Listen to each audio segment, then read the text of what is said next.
Alright, let's get it started.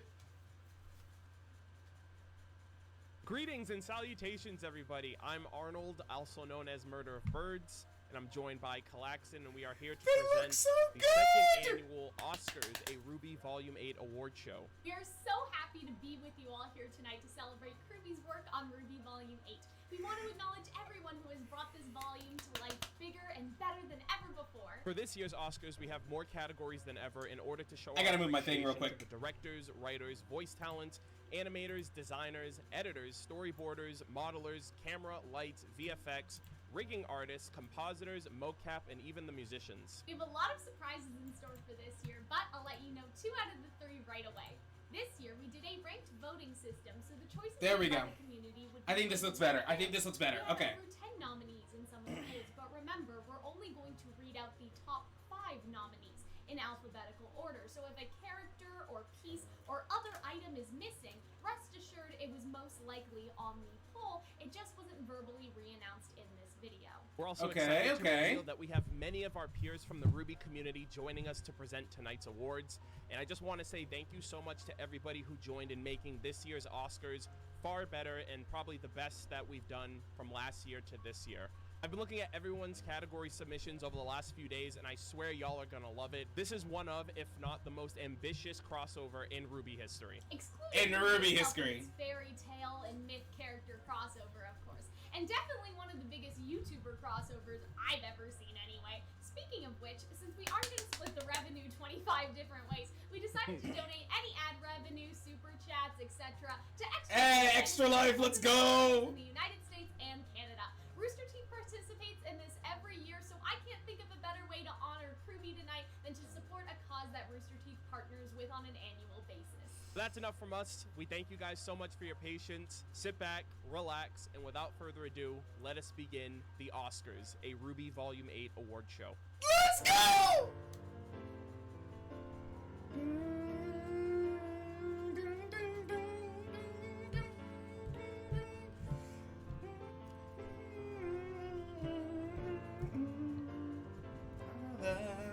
Just find that it was not enough. We left in peace, left on solitude, on carefree peace. Oh my gosh! Oh my gosh! Our own demise, a tragic and before our eyes. Hope has no place here. We'll leave our way home, we'll finally clear. Maybe the end we try to avoid is already here.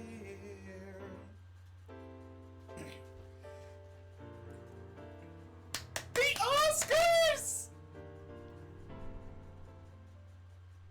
Hello everyone, I'm Ryujin Rising, here to present to you the first category of the RWBY Volume 8 Oscars. Hello Ryujin, how are you doing? Familiar with me, I have been in the fandom since about the very beginning of it, but only since the off-season between Volumes 6 and 7 have I really started contributing to it, at least in the form of YouTube videos. So in that time I've done video essays, a complete restructure of the first 4 volumes of RWBY's store to the format that we are more familiar with them nowadays. Party amount of shit posts, even on TV. I've done reaction videos, but most recently for Volume 8, chapter reviews episode by episode. I am nowhere near as familiar or established as many of the faces that you are about to see throughout the course of the show, but like this award show, I am just getting started. So to kick things off, enough about me. The first category of the night is Best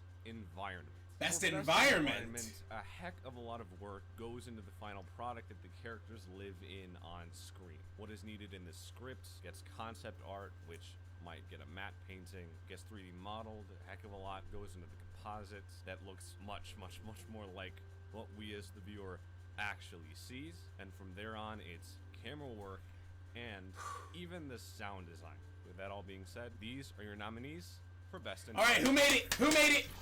The central location. Yes! Yes! The Nexus! I'm sorry, I call it the Nexus. The Nexus, alright. People enter from Atlas and Mantle on one side. vacuum on the... No! Don't buffer on me! Don't do this! Please don't do this. Please don't do this. Please don't do this. I beg you, please don't do this right now. Ugh! Come on! I was having fun. I was having fun. Don't do this to me right now. Don't do this to me right now. Don't do this to me right now. Don't do this to me right now.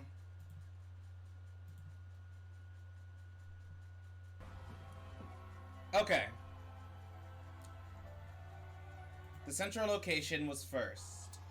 Oh, the end credit island. Okay, so, the end credit island. Monstra. Monstra. Okay, so we're calling it Monstra.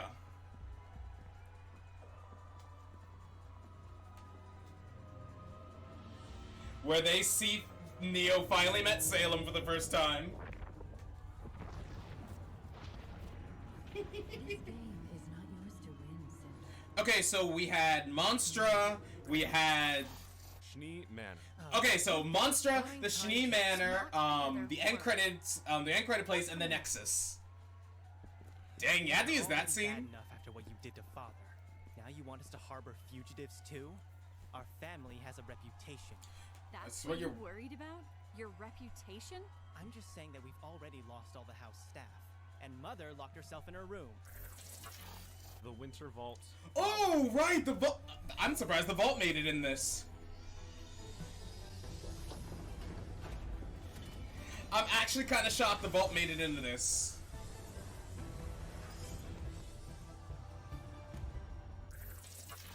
And the Oscar for Best Environment. It's goes either the to vault or Wonderland.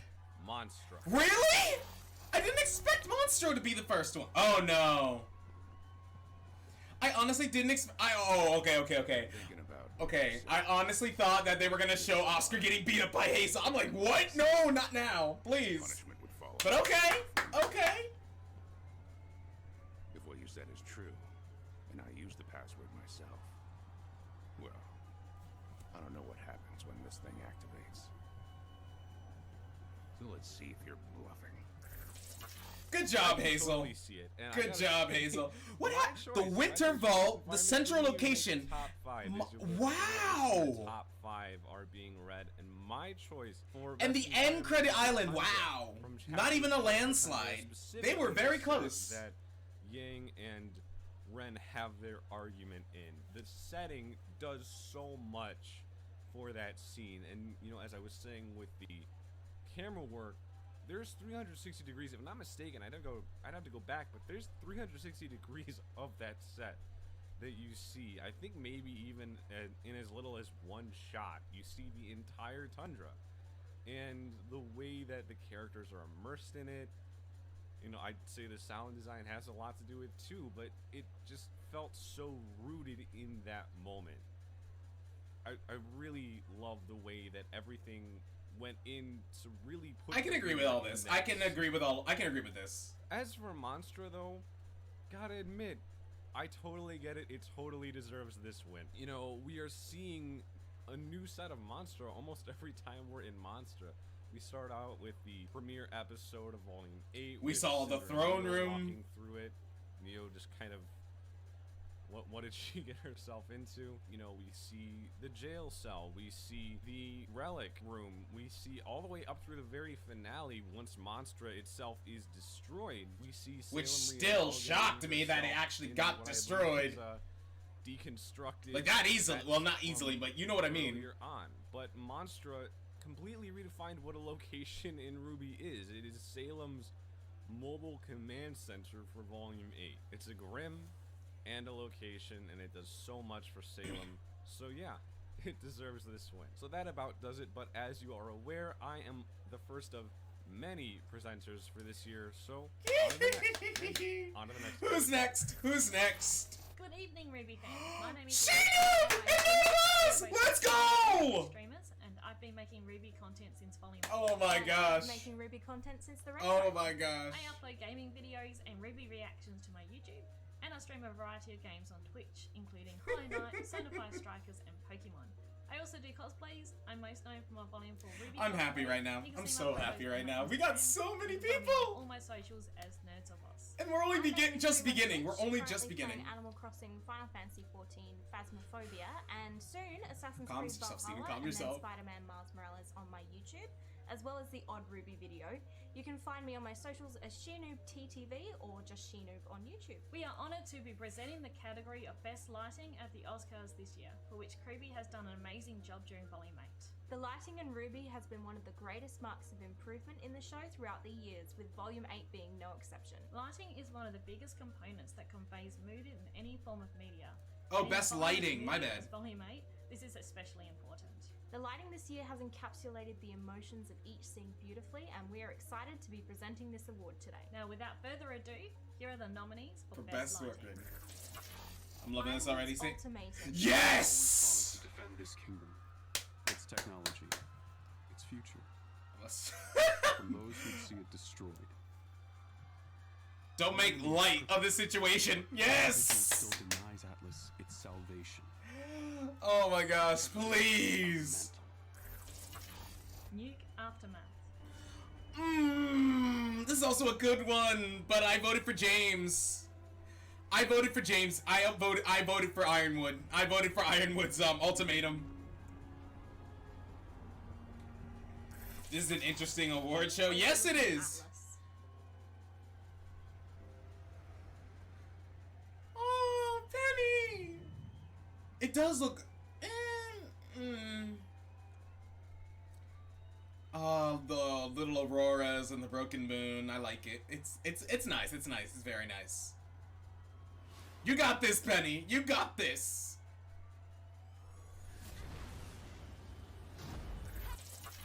The Tundra Argument. Oh! But that's part of being a huntsman. Are you kidding? We don't know the first thing about being huntsmen. We clearly weren't ready. Guys, stop it. Were we not ready when we saved Haven? When we took down a Leviathan? We got the lamp to Atlas. And then we lost. I have to admit, this is a very good scene as well. To make real decisions. We got every This single looks one very, I'm not very going to good. Pretend like we did everything perfectly. John just wanted to watch the sunset. Worse than they are now. How could they possibly be worse? We are stuck out here while Salem has the lamp and Oscar. We've got no plan, no army. Weiss's Room and Storm. The city won't stand a chance unless we stop it. While I enjoyed seeing the inside of the Shani Mansion, Penny launched Amity, and our message went out. Do we just wait? Plus, we've seen plenty of Weiss's Room back in Volume 4, and while the lighting here is good, I'm sorry. How did it get like this? Sorry, Ruby, we're And sorry. the Oscar for Best Lighting goes Please, please, please, please. Nuke Aftermath. Are you okay? I understand. Like I said, this was a good. The Aftermath was a good thing. The Aftermath was very good. I did Ironwood because I was an Ironwood. I'm still an Ironwood fan. I still love James. He's awesome. No. But the aftermath of this nuke, plus the nuke itself. In the interim, we Wow. Plan. The plan hasn't changed. I'm going to rip the maiden power out of Penny Polendina. Because you're going to bring her to me. Ah, shut up, Cinder. No, you're I not. think we can all agree that the nuke itself was Yo! They looked like element of bite. Whoa. Okay. Ironwood and the nuke were slightly tied with each other. They were slightly tied with each other. Yes. Okay. Atmosphere. Congratulations to RWBY and everyone who worked on lighting in Volume 8. A well-deserved win for this scene. And all-around congratulations to all of the nominees as well. Hi, my name is Erin. You may also know me What's as up, Dad? I was a RWBY reactor for volumes 4 through 8, and I started watching the show all the way back at the end of I'm volume happy. 1. I'm so happy. Now We're that gonna I'm see getting so into many the show YouTubers today. right before We're gonna the see so hiatus. many RWBY tubers today, I am and I love a it. Twitch streamer. I like to stream RPG and story-heavy games. I like to cry about them. I am Aw. probably most known for crying about Pierre and Nikos. I have Aw. cosplayed all of Team RWBY. I have cosplayed way too many RWBY characters. And I am most known for cosplaying Pierre and Nikos because I am predictable. So, making That a you are, show Aaron, I'm is sorry. a lengthy and collaborative process. And one of the overlooked aspects that can really give a shot the extra push is the visual effects. Now, this season has visual no effects shortage of this visual time. effects, Okay. with the post-production team pulling out all of the stops to give us terrifying sequences with the Hound, to the sheer mystery and mysticism of Ambrosius's domain. With this in mind, the nominees for Best Visual Effects. All right, are let's see. Monster's Death. I feel like Monster's going to win this again. But, honestly, I forget which one I voted for visual effects. Fry my eyeballs with those visual effects. Sweet, will be proud. Captain Ahab will be proud. No! Yeah, okay, yeah, I remember what I voted for now. It was Nora.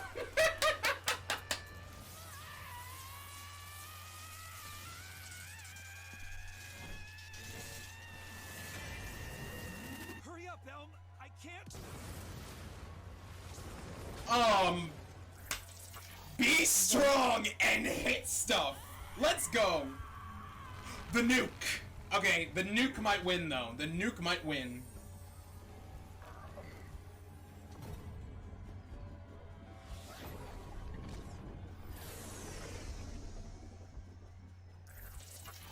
Winter's Anime Slash. Wait! I voted for Nora, but I forgot about the critical hit. The Winter Maiden. You chose me. The Winter Maiden, really, Kruby?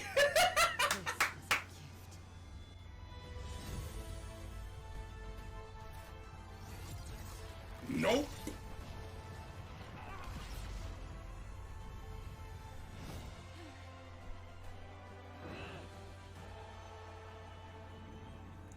Atta girl, Winty. Atta girl.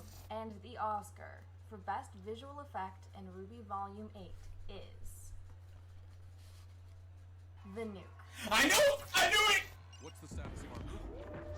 It was either gonna be the aftermath or the nuke itself.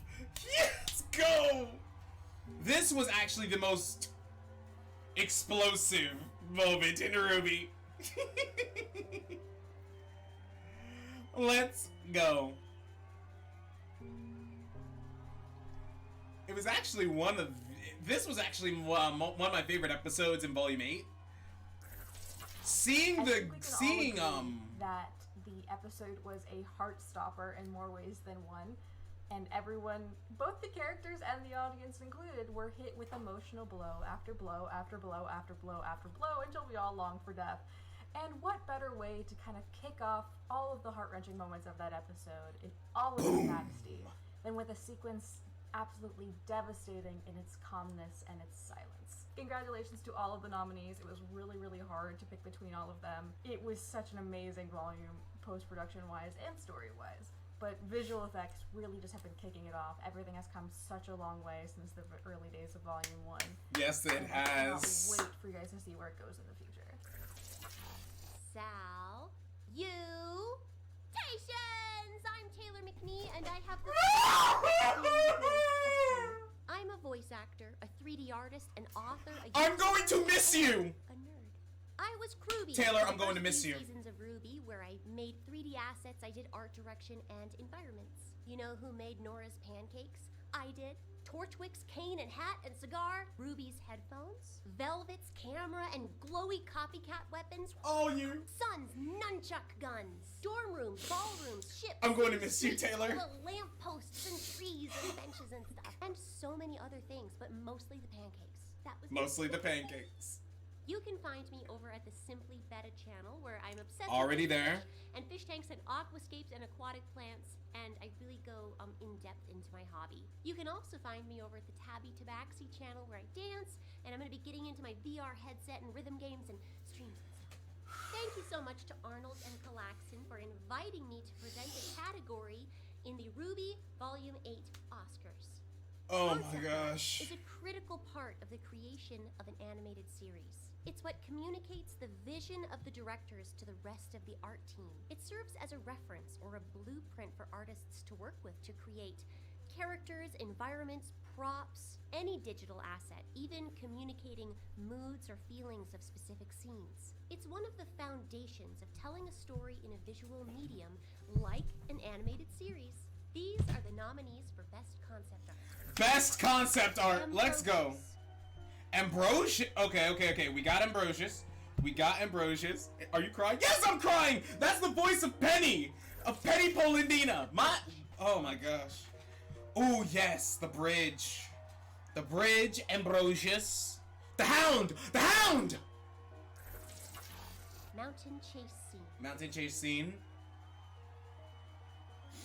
Oh my gosh. I'm going to miss her so much. Penny overlooking Amity.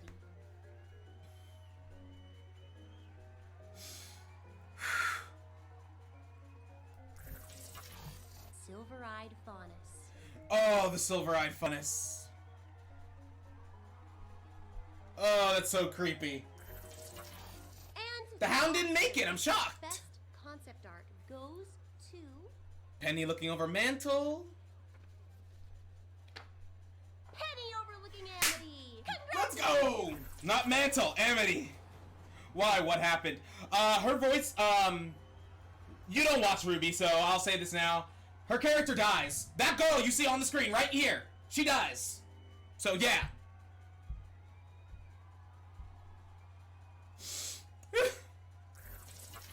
The community voted very well. I approve of that wholeheartedly. Yes, you do. Small pause where Penny stops and she looks at this symbol of hope in the night sky, and we feel good. And not Mantle. I meant to say looking over Amity. Peaceful moment before it all came crashing down in the episodes to come. And that's her. That's her voice actor. Arnold and Calaxon for having me on this season's RWBY Oscars. We'll miss you. Hello, distinguished guests. Today I have the Lady Stardust. What's up? One of the many hosts. The Stardust Crusader. Let's go. Myself, if you don't know me, I'm Lady Stardust, but you can just call me Star. I got into RWBY about 4, maybe 5 years ago, and I've only just now caught up for this volume. It's been amazing. Rest in peace, Penny Bolendina. Events, and this especially. It's been so much fun to join in on the discussion and the theorizing and the waiting, the agonizing waiting for next volume. You may remember me from crying over Roman's death all those years ago, and more recently to being the #1 Ironwood fan. When I'm not screaming over RWBY or other shows and movies that I like to watch, you can usually find me on Twitch trying to survive in Skyrim or trying to not die in multiple video games. I think a pretty accurate way I describe myself is a professional fangirl and screamer of screams. A professional fangirl and a screamer and screams. Either dyeing my hair or changing up my look completely. And speaking of looks, from its inception, RWBY has placed great importance on character design. And these best character design! Let's go! Inspired thousands of people all over the world to cosplay and to dress up as their favorite characters. From the jump, RWBY had drool-worthy character design, hair, makeup, outfits, and weaponry. It really has become very part true. of the RWBY signature, just like with the plot, with the animation, and with the music. And over the years, this signature has evolved. Believe it or not, I wanted to cosplay Sun for a while now. Just to let you guys know, I've always wanted that. Character design changes, RWBY has used it as a plot point and as a plot device to show character development and character growth. These are the nominees for Best Redesign. Best Redesign, let's go. Emerald! I love her outfit. I voted for Emerald this year. I voted for Emerald this year. I know what my vote for that was. I voted for Emerald. Hazel looked good too. My man looked amazing. My man Emerald and my man Hazel looked amazing. My girl Emerald, I'm sorry, but she looked better. Mercury, it was just a slightly upgraded version of his other thing. He's just wearing another jacket underneath his other jacket. It's nothing serious. Look, even if what he said was true, we can't stop Salem. You told me yourself. Hazel tried. He failed, and he got in line. Nora Scars. Oh, Nora Scars. That was fakey awesome. Yes, it was. Nora! I'm so sorry. Winter. She's just wearing some extra armor. That's nothing serious. Penny either responds or is standing in front of that vault. We cannot assume. Mass Effect. Take the Oh, exams. big Mass Effect and 7 Armor vibes. Yeah, a little bit. And the Oscar for Best Redesign. Emerald. Winter! Are you serious? Aww, I wanted Emerald to win. I love her outfit. Oh well, good job, Winter. Good job, Winter. Good job, Winter.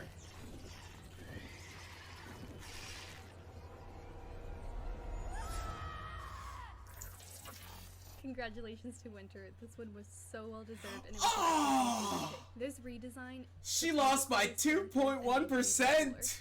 Emerald lost by 2.1%. That That sucks. we hadn't seen in previous volumes, and Kruby knocked it out of the park with this one. Thank you, Kruby, for working so hard on something that so many people toss to the side and forget.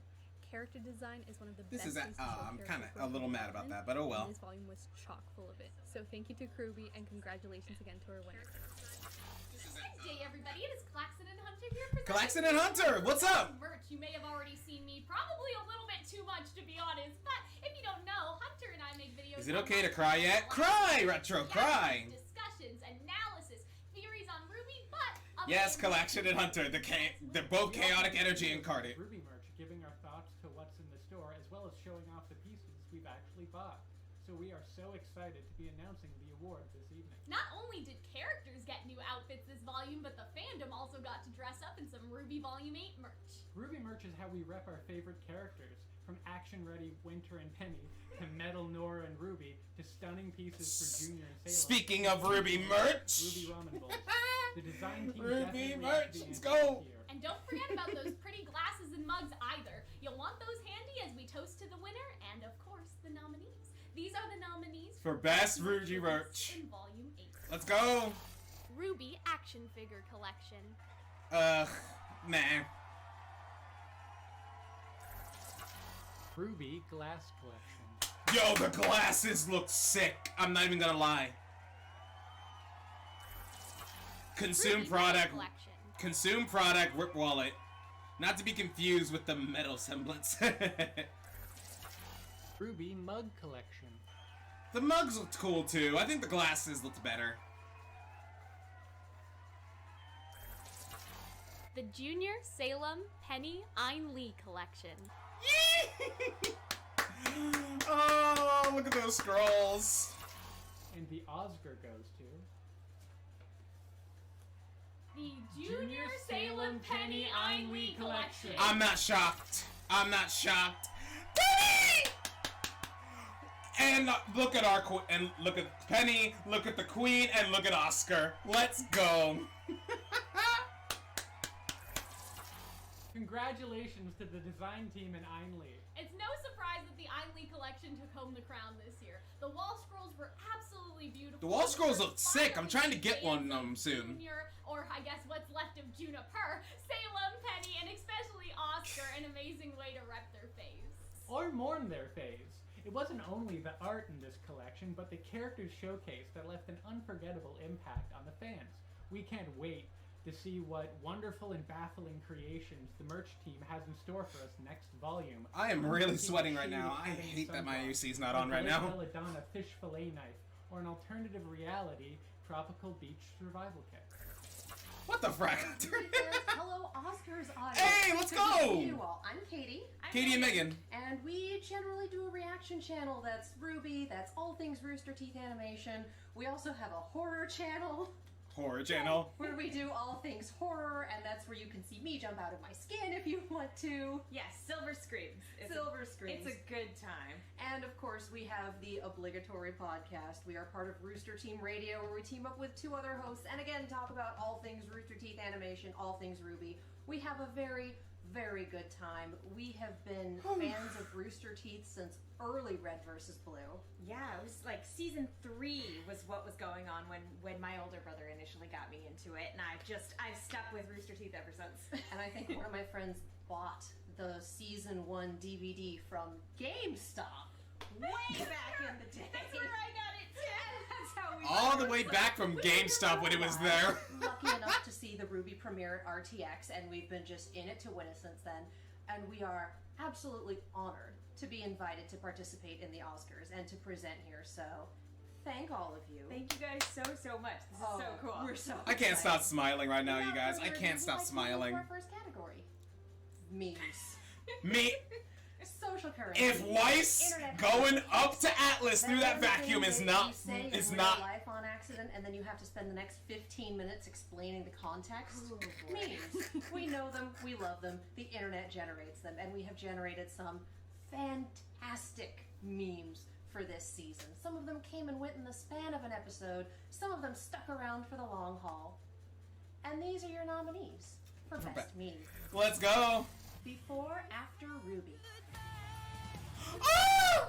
Oh! Before and after RWBY. That it was not enough. Tuxin. Bill, number 1 dud.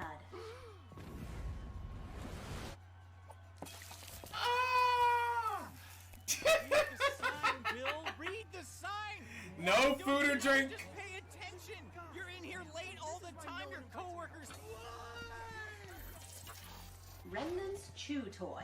Dang. Remnant's Chew Toy.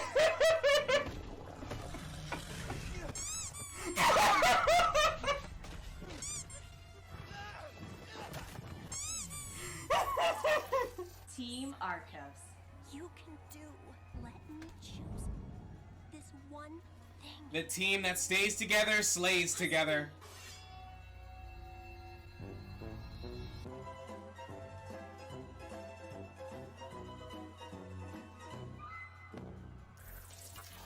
Weiss ejected.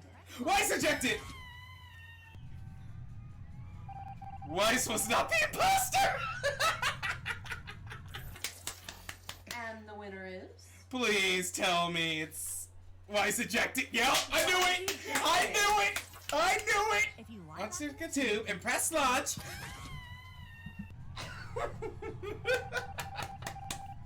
I love this fandom. I love it so much. I love this meme so much. Oh my god. Especially when Among Us was very big when this episode when the episode of this meme came out. The thing about this meme is like it's exactly what it's the sort of thing where it's like memes can only exist because of the culture and the time and place in which they're created. Weiss was acting sus, I bet she was. Exactly what this particular meme is. And we loved the scene when we first saw it. We laughed like crazy when we first saw it. And then Among Us has been the social game of the past year and a half. Yes, it was. Since we haven't been able to be social. So seeing them stitched together in such a perfect way is just chef kiss material. It was amazing. Well done. Congratulations, Weiss ejected. Well deserved. Sirs and Madams with Sterling. Yo, Sirs and Madam, let's go! You guys. Thank you, Murder Birds, for putting all this How are you guys Indeed. doing? Welcome to the Oscars, you guys. We're super pumped to be here. Yeah, so just a little bit about Sirs and Madams. We do a lot of reactions to RWBY, obviously, and a few other things. We also do lots of gaming on Twitch and YouTube now. We've been friends for about 10 plus years. I've stopped counting after 7. Yeah. I lost count. Your family after 7. It's just, cut it off. But yeah, I think that's part of our dynamic for sure, is that we've all are longtime friends who met through music, through arts, through gaming. We like stuff. We know you like stuff. So we all share our stuff. That's how it goes. Yeah, the other thing that we do, I think, on our channel... They are an amazing duo. That's all I can really say. We are a bunch of crazy musicians, and so we've tried to put that to work for the community. So if you're interested in hearing some of our stuff, you can visit our I don't think channel. I've discovered these two We've yet. so far, and we've always got Get stuff to in the pipeline, following so them we'll have now. more stuff soon. Absolutely. Trust me, Good you won't music regret is it. Good music, no matter what type of media. Film, TV, even a web series like this. Absolutely. I know that I personally was introduced to RWBY through the music even before the show. And I think I forget that when I was exceptional introduced. songwriting No. and I was introduced to exceptional RWBY are really through what watching the Red trailer by These are the accident. nominees for Best Song. Oh, best song! Be strong and hit stuff. Be strong and hit stuff! Stay! Just hold on, stay tough, be strong and hit stuff. For Every Life. Not end in peace. Some heroes choose the wrong side. Sometimes it's worth it all to risk the fun fight for every life. Friend. If friend doesn't win, if friend doesn't win. Point of view, the wishes made on stars are likely to come true. My secret. In bedtime every night, I've searched the sky and hope to find a star that's in the light. The sky is falling. Up your eyes are grand, the sky is falling.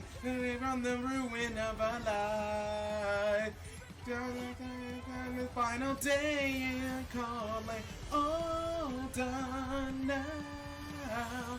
Sky is falling down. The truth. Ooh! No one says you should think. My socks, my bath, to wash my feet. Up, so you know that your life is of no use, and the truth is that no one's ever loved you. And the winner is? What's up, Freeze? How you doing? But I figured I would stop by anyway. You're welcome here, Freeze. I knew it! I knew it! Does always make you feel this warm. I wish came true. Say that you appeared and called me friend. Answered prayer, a chance to share the world, to be a girl who finally felt alive. Bum, bum, bum, bum. We'll miss you, Penny!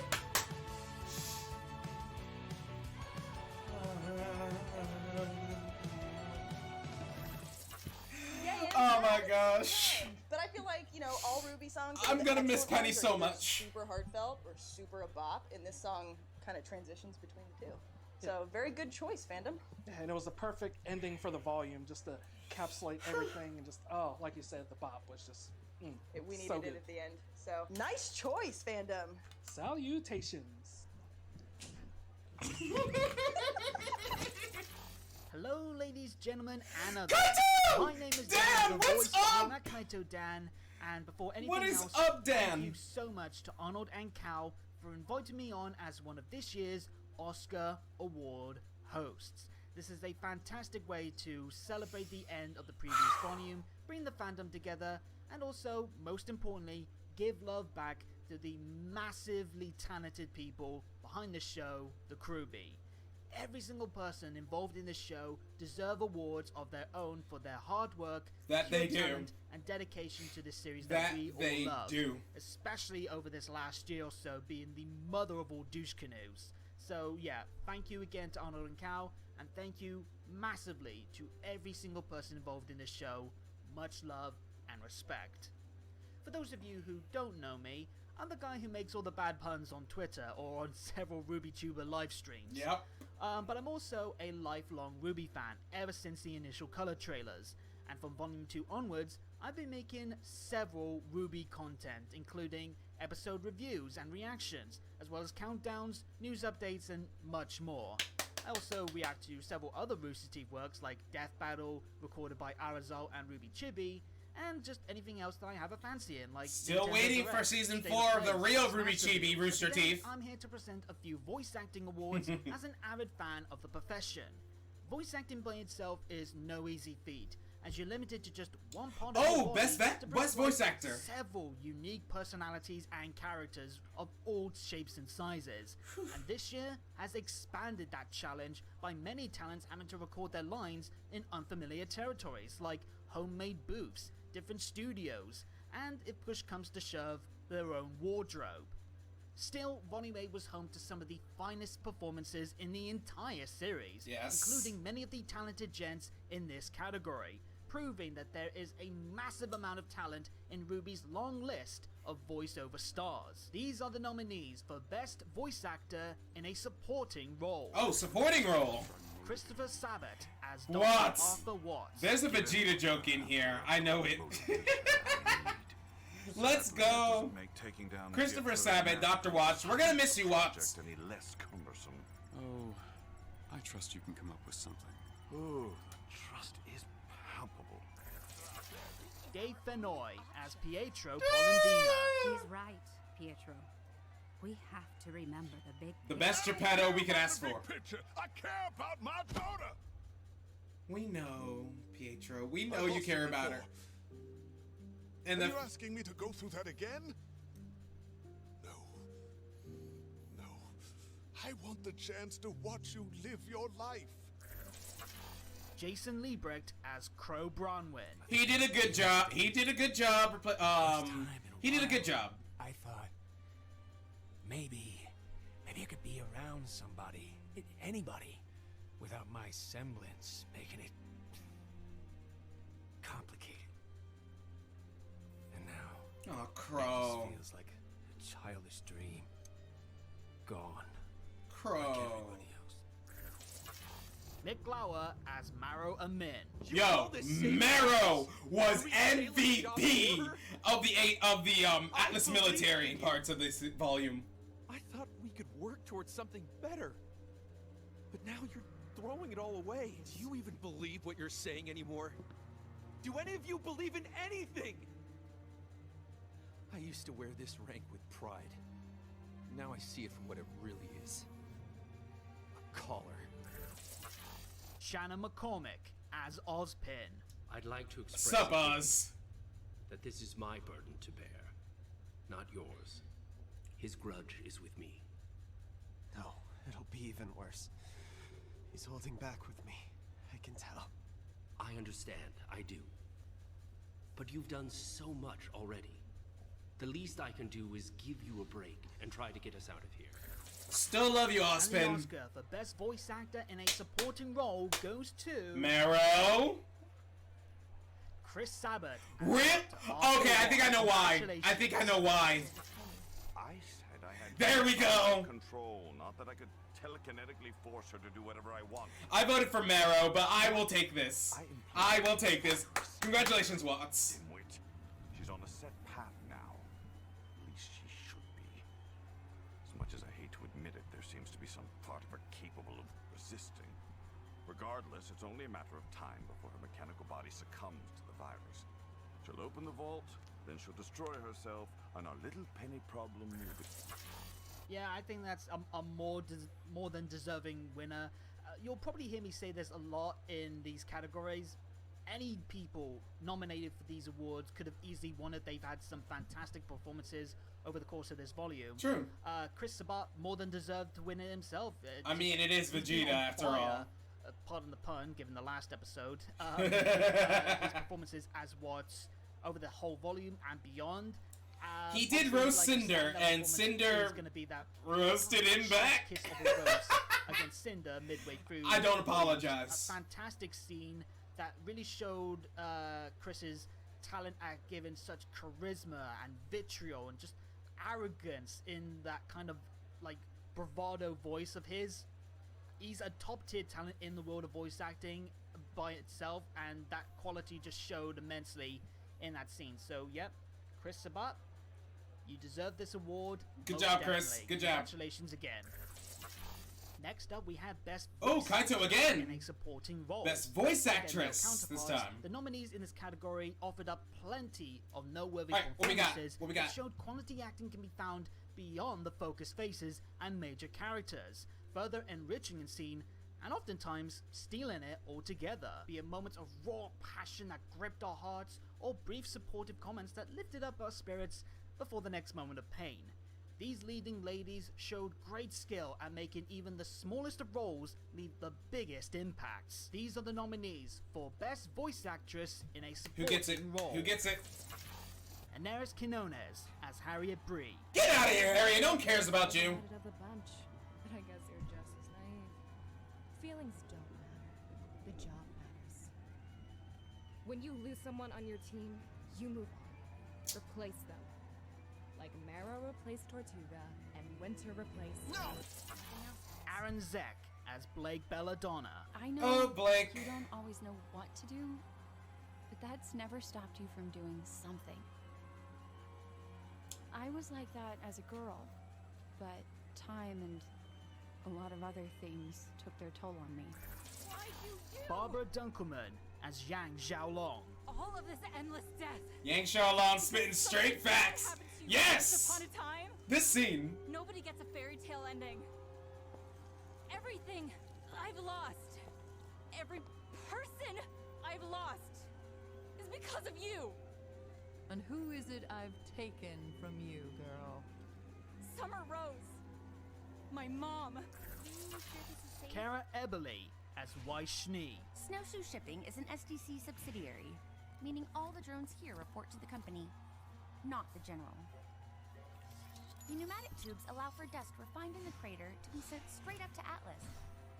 I'm sorry, I have a bias. Please let Weiss win. Are there any buildings in Atlas that your family doesn't own? That isn't relevant at the moment. Kaden Jensen as May Marigold. Okay, a small second for May. Up about it. Wherever she is, I'm sure she would want us doing what we can to get it up in the air and get the world talking again. Besides, Fiona's got your friends helping out in my stead. Between our secret weapon and my semblance, you all couldn't be in better hands. You go, May! You go! And the Oscar for Best Voice Actress in a Supporting Role goes to... May or Weiss?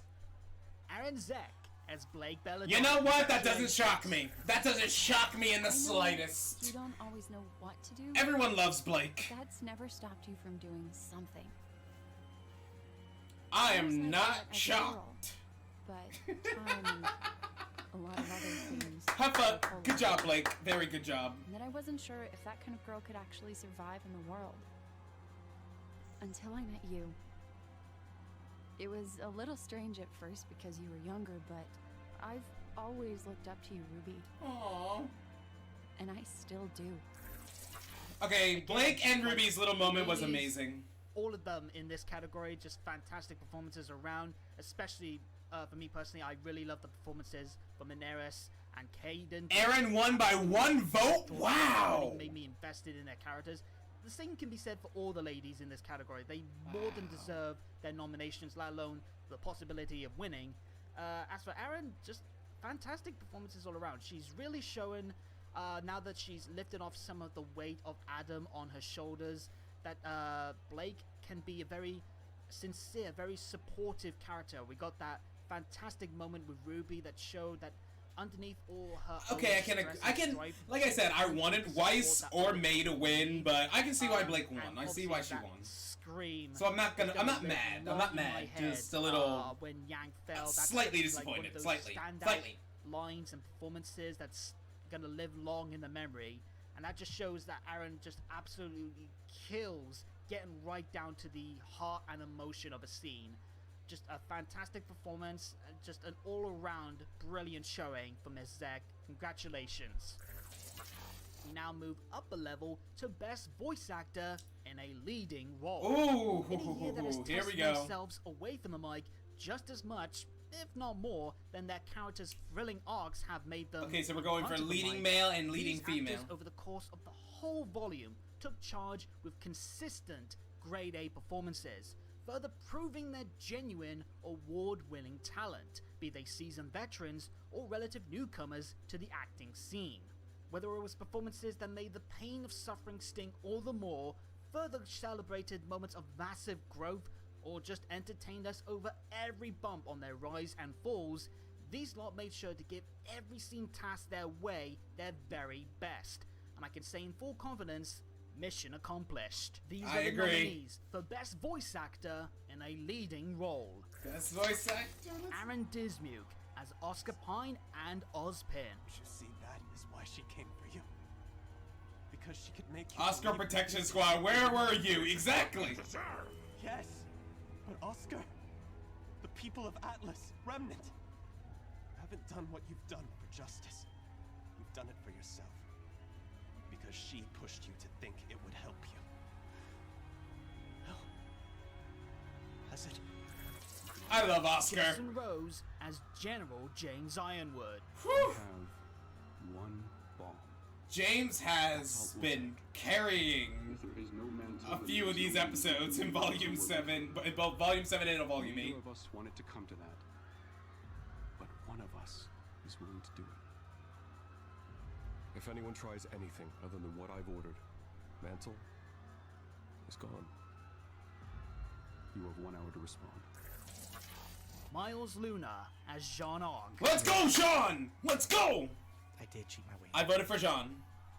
I'm sorry, I will always love Jean. People around me to help me see that The Vomit Boy has come such a long way. That he has. people around you too. You don't have to force yourself to be strong. Jason does a fantastic job with him. Yes, he does. More alone you're going to feel. Neith Ohm as Lai Ren. Oh, Ren! We're from opening the vault for Ironwood. We're just trapping the whole city for Salem. People are going to die because of us. So what? We should just give Ironwood what he wants? Abandon Mantle?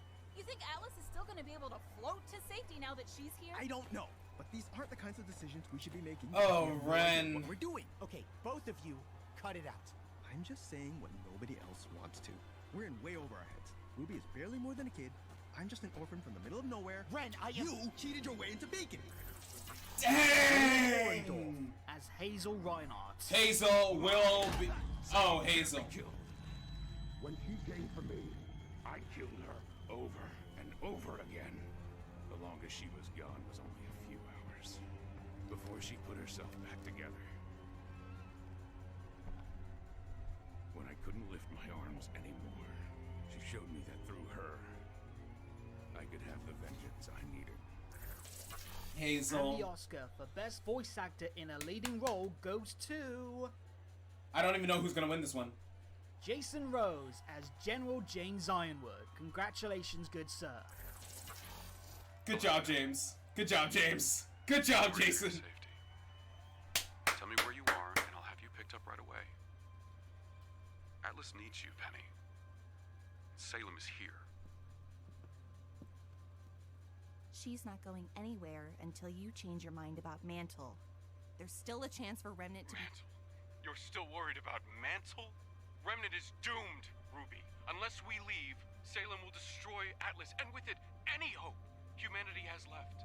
We need to think about the future. If she makes it through our defenses, everything that follows will be on your hands. Yeah, I think Jason. I'm sorry, deserves this Jason award. gave a And again, all chilling of these guys performance who this have season, gone and I can't even themselves. I deny give that. Big praise Oh my as well gosh. to Neith. I think he's really evolved From over Miles the to years Neith to as Aaron, all of them were fantastic stuff. amazing. This volume, he really got to throw himself into some very unfamiliar but still entertaining emotions and tones, and he absolutely killed it. Same for William and Aaron and Miles. They just all did a fantastic job. But as for Jason, I mean, the guy has absolutely brought the character to life in a way that I think He few others really could. did. He really knows how to balance between strong and intimidating versus fragile and paranoid. And this volume, we've seen the full gambit. We've seen him strong, we've seen him fearful, we've seen him paranoid, we've seen him angered, we've seen him creepy and chilling. And The then we guy saw has him at his lowest at the end of the volume. Masterclass performance rate with every single expression and emotion. It's like, I'm really respectful of Jason's performances over the years, and this volume has just been insane.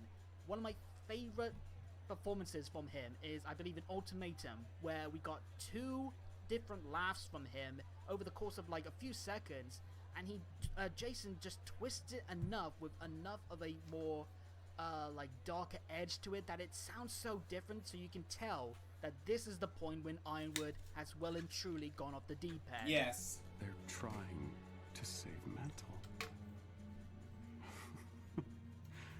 This has always been about Mantle, hasn't it?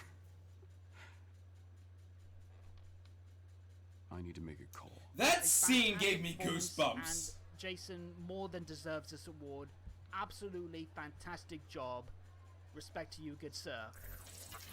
And All finally right, from lead me, we actress. have Best voice actress in a leading role.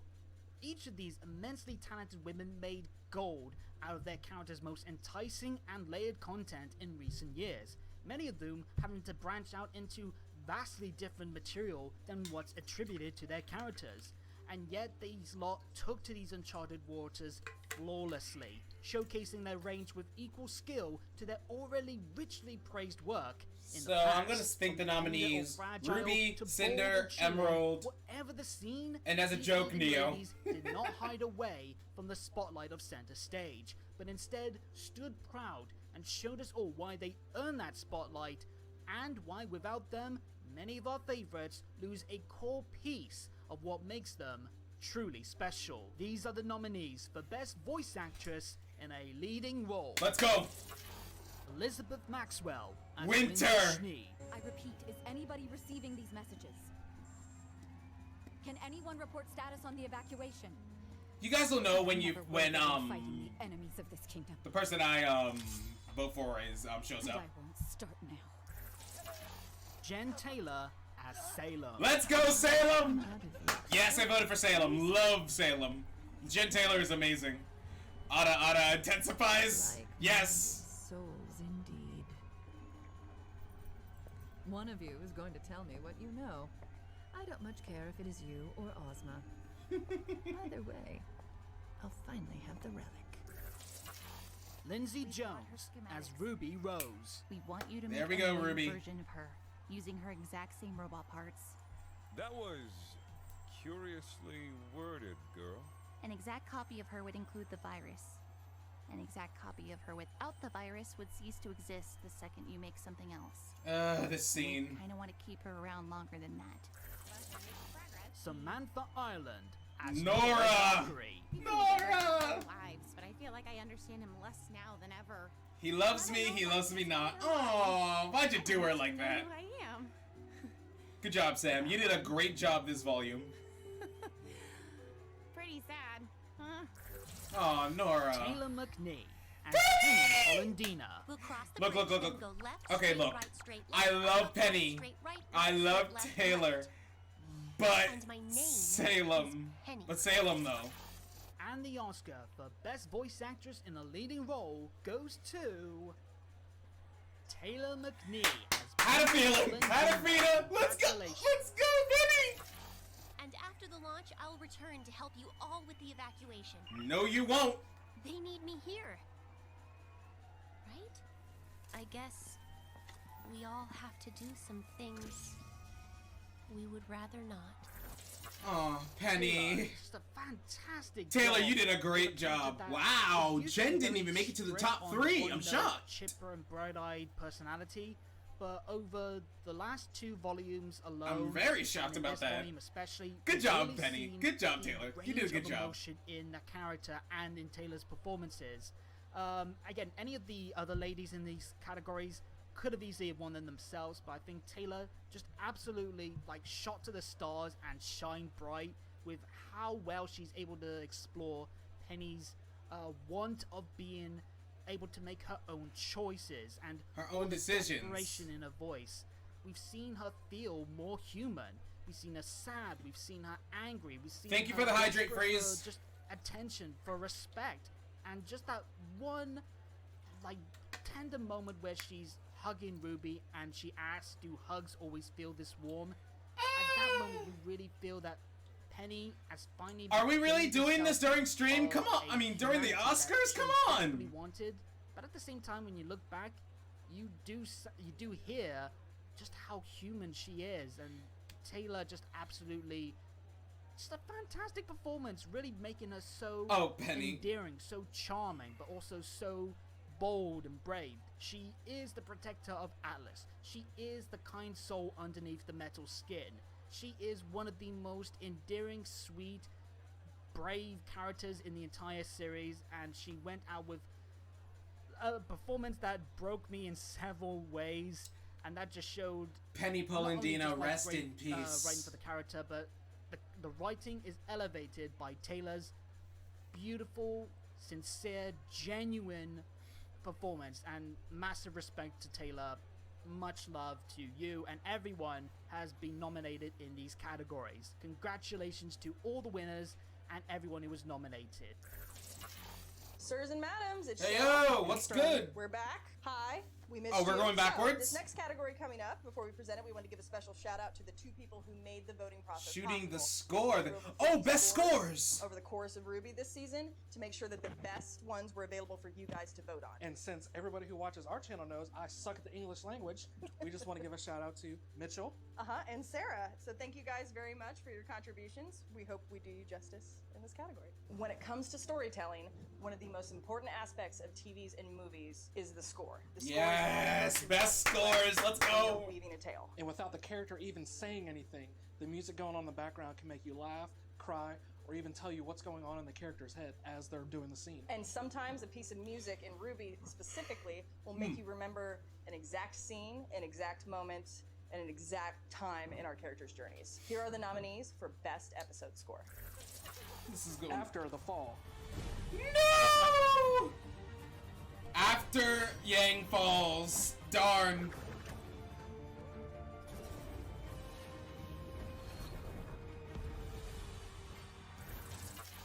Atlantis. Yo! Okay, I can't even lie.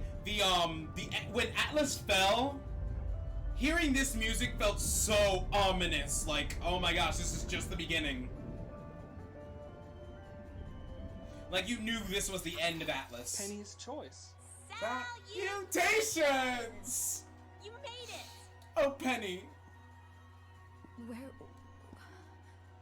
The final quality of her human soul. I thought of you. And here we are. Oh, Penny. Oh. The Hound reveal. Yo! Dang, Salem, you scary! Oh, the Hound! Take the girl. Take oh my gosh. Take the girl. Take the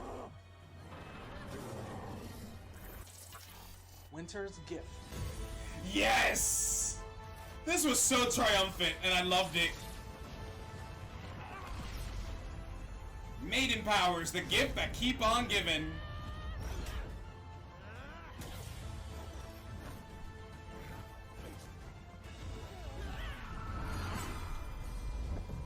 This is the second time she broke that sword.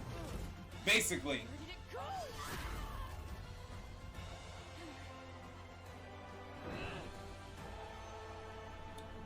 You ready to die, little girl? That was basically her face. Winter? Hound reveal.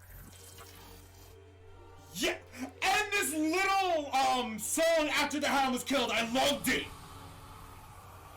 Silver-eyed warrior in front of me. Salem took me. What was that? Don't fret over me, and do not cry. Cry.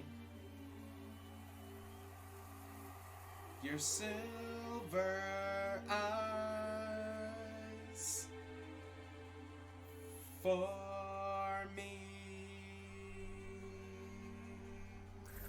So this music added so much. The Hound was so scary. It was just heavy. Yeah, there was a lot going on, and the music really brought you in and showed you exactly what you need to pay attention to, and that is why scores are so important. And thank you Very to important. everyone in RWBY who worked on this amazing music for the show, because it really wouldn't be the same without it. Thank you guys. See you next time. Hey everyone, I am Phoenix, fan of RWBY for over 6 I had a years feeling now, he'd be dating here. to I had a just after feeling. Volume 2 aired, and someone with far too many ideas about the show in his head. But a little That you over do. 2 years ago, I decided to put that to good use and started making review videos for each episode as they were airing, starting to make my ideas into theory videos, branching into analyzing the different characters and semblances, the different interactions in the show, so much so that it's branched into creating my own original characters set in the world of RWBY. RWBY and Team following their Sapphire. ongoing story on my YouTube channel. even going so far as to create a tournament based around the Vital Festival with The all Phoenix the different Festival characters in the tournament. RWBY series. And this year, even branching into using all of your original characters as well in their own tournament. Something that will be decided through the ongoing original character contest that is currently going on my channel until the end of May. So if you're watching this, you might have a chance to get involved. But Well, right it is now, the end of we May. are It's hosting June the right now, Oscars, but and it oh is well. my pleasure to host 2 of the categories this year. Thank you so much to Murder of Birds and Klaxon for giving me this opportunity, and thank you to all of you who participated in this wonderful event. With every new episode of RWBY that airs, there's always this sense of wanting more after it's over, and Volume 8 took that to a whole other level. Following the events of Volume 7, each episode of Volume 8 built on the last, building towards that eventual conclusion of the overall volume.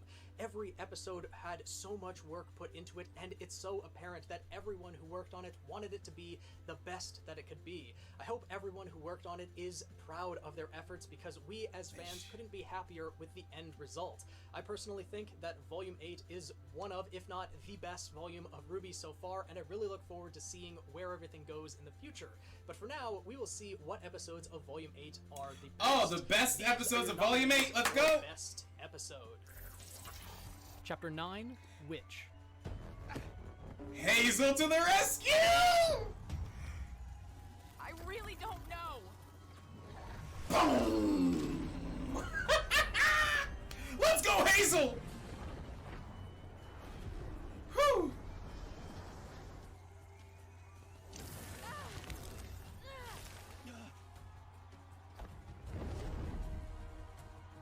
Go! Now! Chapter 10, Ultimatum. Oh With dear. Snee, let them go. What?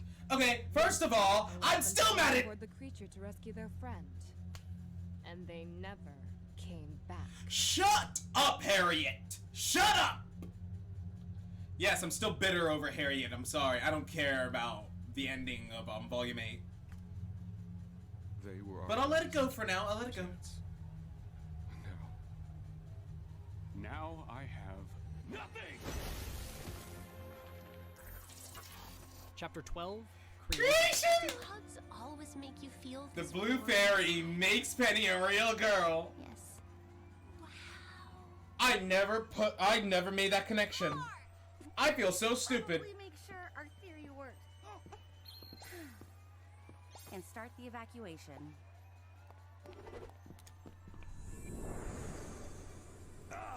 Free to create and... No, it's you guys again. We're not done. I love Ambrosius. Chapter 13, Worthy. I knew your plan would be bold, but I never could have predicted all of this. At least not without a little help from Jin. I suppose I have all of you to thank for one last lesson. Oh dear. Sometimes, if you want to win, you simply can't do it alone. Ruby!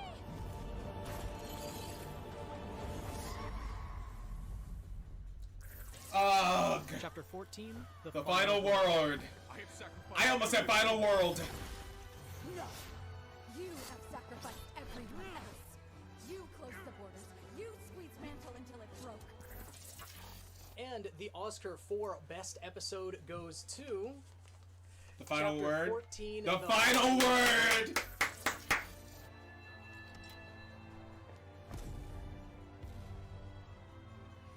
I hope whenever Team RWBY and John and Neo come back from Wonderland, they punch Cinder and someone punches Cinder in the face, knock her down and say, "Hi, you missed us?"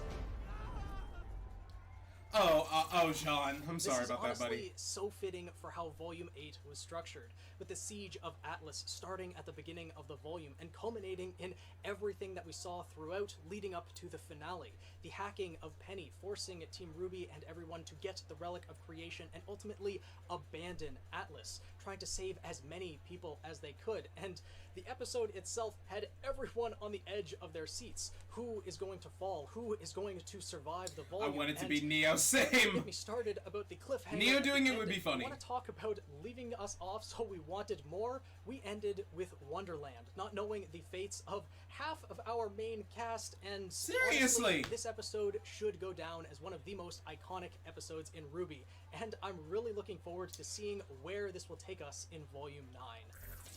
Same Hello, here. everyone. My name is the Judgmental Critter. Judgmental Critter! To be a part of Oh this. my Thank god! you all for voting and for watching this right now. Thank you so much. As for who I am, I Good do to see movie you. Reviews. I talk about lots of different stuff like character designs. I make redesigns. I take a deeper look at cinematography. I have RWBY supplemental material, RWBY fan-made animations, and just a whole lot more. A real grab bag of RWBY stuff going on over here. RWBY's got a massive cast of colorful characters, both figuratively and literally. And every year, RWBY delivers us a bunch of brand new characters who always end up becoming our new favorites. Very With true. a show like RWBY, who has a near constant rotating cast of characters, it's important for the fresh new faces to leave a strong enough impact to still resonate with audiences, even amidst the old, well-loved classics. This category proves how a character can leave their mark on the show and end up beloved by fans, no matter how new they are to the series. These are the nominees for Best New Character. Ambrosius. Yee! Ambrosius.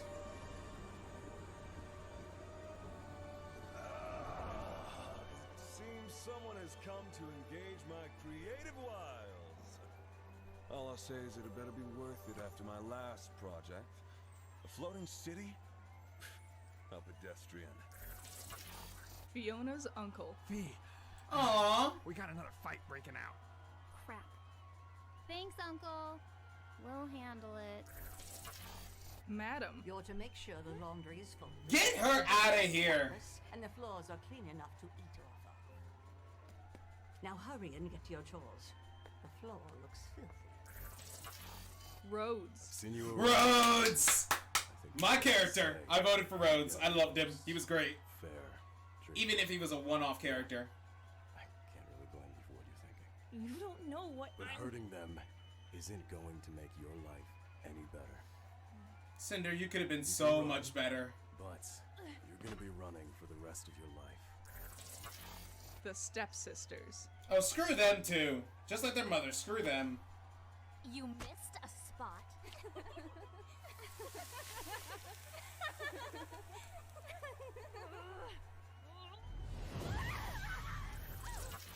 And the Oscar for Best New Character goes to... Rhodes! Ambrosius! I should have guessed. Congratulations. I voted for Rose, but I Ambrosius. suppose I could do a little add a touch-up. But if I do that, how much of the old painting would be my work and how much would be her? Just coming up to the surface. This is all very exciting and very dangerous. I don't know what the results are going to be. We don't have any other options. We believe in her. Then ready yourselves to witness My honesty. Ambrosius is such a tough Oh, Rhodes! backstory. Wow, Not by to 10%. stress you on, Wow. He almost immediately won me over with his flippant, carefree demeanor, which is a very fun contrast compared to Jin's more serious nature. From the way he rolls around, swinging his feet back and forth playfully, or how he eagerly zips around as he starts envisioning his next biggest creation. It's Ambrosius's little mannerisms that really elevated him to be a. I understand. Hey, Rhodes made second place. I'm not mad. Ambrosius was a great Which is character. cool because the similarities between him and Jin is a lot of fun to see, but I like how he still looks uniquely himself, even though he shares similar color palettes and like concepts with Jin. Ambrosius really does feel like his own character, and that's really awesome. And it helps that his voice actor did just an amazing job. You can tell everyone who worked on Ambrosius had fun with him. They Voice really actors, did. The animators, the writers, everyone who worked with Ambrosius was having fun, and it helps make Ambrosius feel fun. His energy is very infectious. He's funny, he's personable, he's a little bit of a tricky trickster. I love He him. kinda I think screwed he's over violent the others, himself, but- also like he's a cool guy, and I just can't wait to see him again. I can only imagine his sassy personality would be a lot of fun, bouncing off of the more grouchy, serious characters like Cinder and Salem. Let's give it up for Ambrosius one more time. Thanks again for watching and participating in the Oscars. Good Volume job. 8. Now then, let's dive into the next category. Hello again, RWBY fans. What's up, guys? Hello again, Oscar viewers. I'm Katie. I'm Megan. And we are Back for the with Spooky another Boys of category. Remnant. This one is Ooh! Best near Grim. and dear to our hearts. Best Grim? So let's take a moment and talk about the Grim. Yes! As mentioned in our previous category, we are horror fans. She's a horror fan, and I'm here. The Hound is going to win. And We all know this, right? We love the Grim. Your favorite thing that RWBY does is when it turns into a horror movie. Absolutely. That is RWBY when it's at its finest, or at least most enjoyable to me, is when it goes full horror movie. And a peak factor in that is The Hound Grim, is the number monsters one. that roam the realms of Remnant. As always, we have some wonderful new Grim, and if you've watched our channel, if you know us, you know that we like to nickname them. For example, the Wyvern is Kevin! And the Leviathan is Nessie. And of course, the Knucklevi is Jim and Randall. Jim and Randall, wow. Although I couldn't tell you off the top of my head which is which. Jim's the guy, Randall's the horse. I think that was it. That was it. Because Randall had no dialogue, he just screamed. Of course, Volume 9 has given us a bevy of incredible new Grim to watch and name and fear, but mostly name. And of course, we would like to present the nominees for Best New Grim. The Hound! Senator. Okay, the Centaur is just disgusting. It was cool, but it was so disgusting. I don't know if you can hear me, but I need you, RWBY. Blake, you could have handled that yourself. The Fox, Faunus, and the Hound. The Fox and the Hound. I'm so... Wait, no. I realized this already. I think we did said that in our discussion video. The Hound will win. But Grim aren't that smart. Ravagers. The Ravagers are just man-bats.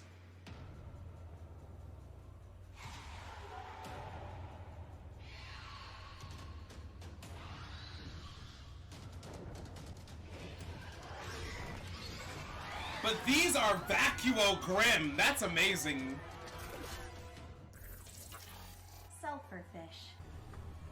The winner of the Grim contest. While they did look cool, I wish they had a little more screen time. And the winner is... The Hound. Can we get a drum roll? Smart Alec. The Hound! Are we shocked? No, we're not. The Hound was the best thing about... was the best Grim of Volume 8.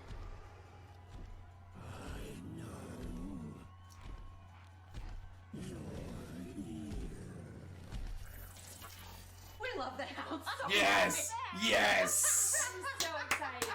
I mean, in some ways, I had no doubt that the Hound was gonna win. Oh, yeah. The Hound was the standout Grim of this season. And, of course, in keeping with our naming tradition, the Hound somehow went through 4 names for us. Started as Ditto because he was a shapeshifter, turned into Krampus because he took away children, and then it became Soylent because Soylent Hounds are people, and John Doe because we don't know who's in there. So, any one of those works, but we love the Hound. You know what? I'm gonna stick to Ditto. Ditto is a I good always name. Appreciate, again, when RWBY goes full horror movie, and also just the uniqueness of each Grim that encapsulates like the horror of the world of Remnant. And we got that with the Knucklevi, we got it with the Apathy, and like the Hound I think is like I think the Hound next step in this evolution absolutely of horror. It's Yeah. taken the horrifying elements of Grim and taking it to its logical conclusion. Oh, I would say logical next step. That's true. I agree. I completely agree. Except the fear is Salem, and it encompasses many. Yeah. So yes, congratulations, Krampus, Soylent, John Doe, the Hound. You deserve this win. That you do. And thank you to everyone who voted. Thank you for inviting us on. We had a fantastic time. Thank you for watching. Hello, and once again, Sup, I Rising? am Rising, here to present to you the results for Best Male and Best Female Character in a Minor Role. Oh, Though minor you will role. not find this category in the typical theatrical awards show, Best Characters in a Minor Role is really great to have, so that every character, no matter what part they play in the plot, can get their due, can get their time, and be awarded for it, when they might not be big enough to be considered for the supporting role category. You know, they may only get a couple lines, or they might be in only 1 or 2 episodes throughout the entire volume, but they make their mark on the story nonetheless, and that's worth considering. So to start, these are your nominees for Best Male Character in a Minor Role. Ambrosius. So Here we go. I'd love to meet whoever did this. He and Marie are probably dead, so sorry, Ambrosius. There's something eating away at her. I'm guessing you think you have some clever plan to save her. Just know, I will give you exactly what you asked for, and I don't want any complaining when it's not what you wanted. Klein Sieben. Klein! Miss Schnee. Cake Butler! There was a patient here who needed my help.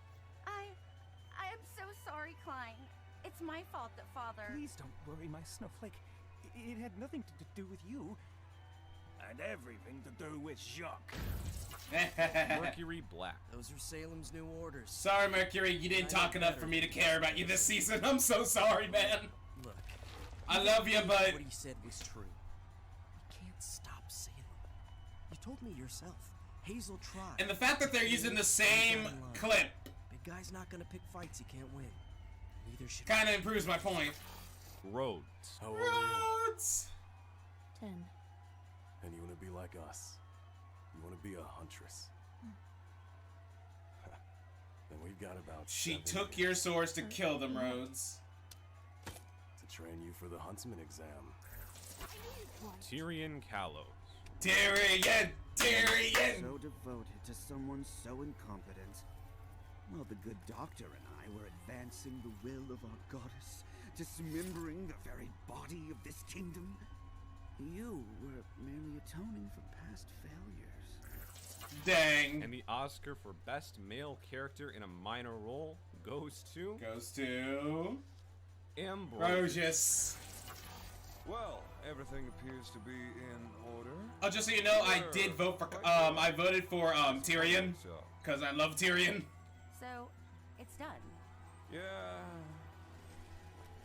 Oh, and one last point of clarification about this central location of yours. Do not fall. Well. Okay, and with that dire warning. As Oz said, he is quite the character. And That he honestly, is. I didn't think we would see him. We have the staff holding Atlas up, so clearly, if the spirit and the fact staff that is Rhodes necessary was see second it, we need to a good enough last reason. We need to be okay. with kind of putting ruins it for me, the but oh entire well. kingdom Tyrion to made the third. blind I'm to happy. be able to use it, and I think that ultimately it came out very well. And his voice acting is great. His animation is great. I love the animation that happens for the different relic spirits because I can't wait to see the other spirits for the other relic. I want to see. We gotta see for the sword. We gotta see for the crown. It's going to be great. I can't wait to see the other two. Character who's rooted by gravity. They're just so expressive regardless. So it's always great to see them. And of course, for the rest of the nominees, it was great to be able to see Klein again, Mercury and Tyrion. I have the sense that we're gonna go Mercury on and to Tyrion, best their scenes in Volume 8, female or character rather, in a minor one role. I'll be scene right in, back. I I'm just believe, going to get chapter a 7. drink real quick. That is going to be so important when we get to the Vacuo arc, whenever that is. That it's going to be so important to really remind ourselves that this is where their character arcs come from. This is where Tyrion is at. This is where Mercury is at, because I feel like we're going to need to call back to this scene. But that's all I have about really to say for the male characters in a minor role. All right, I'm back. So now, these are your nominees for Best Female Character in a Minor Role. Elm Adern. Let's go, Elm! They're still evacuating in Mantle! Why did you just let me do my job? Because you're our friend! And you're being an idiot! I'll let you go through with this! Fiona Time. No, Crimson. I Yeah, need Fiona! over in Sector 11. Mantle police are helping us clear the hospital, but they're gonna need backup. You're doing great, Fee. Robin would be proud. That I feel she like would. You should be doing this after flexing on the news like that. Jin. I miss you, Jin. You're still awesome.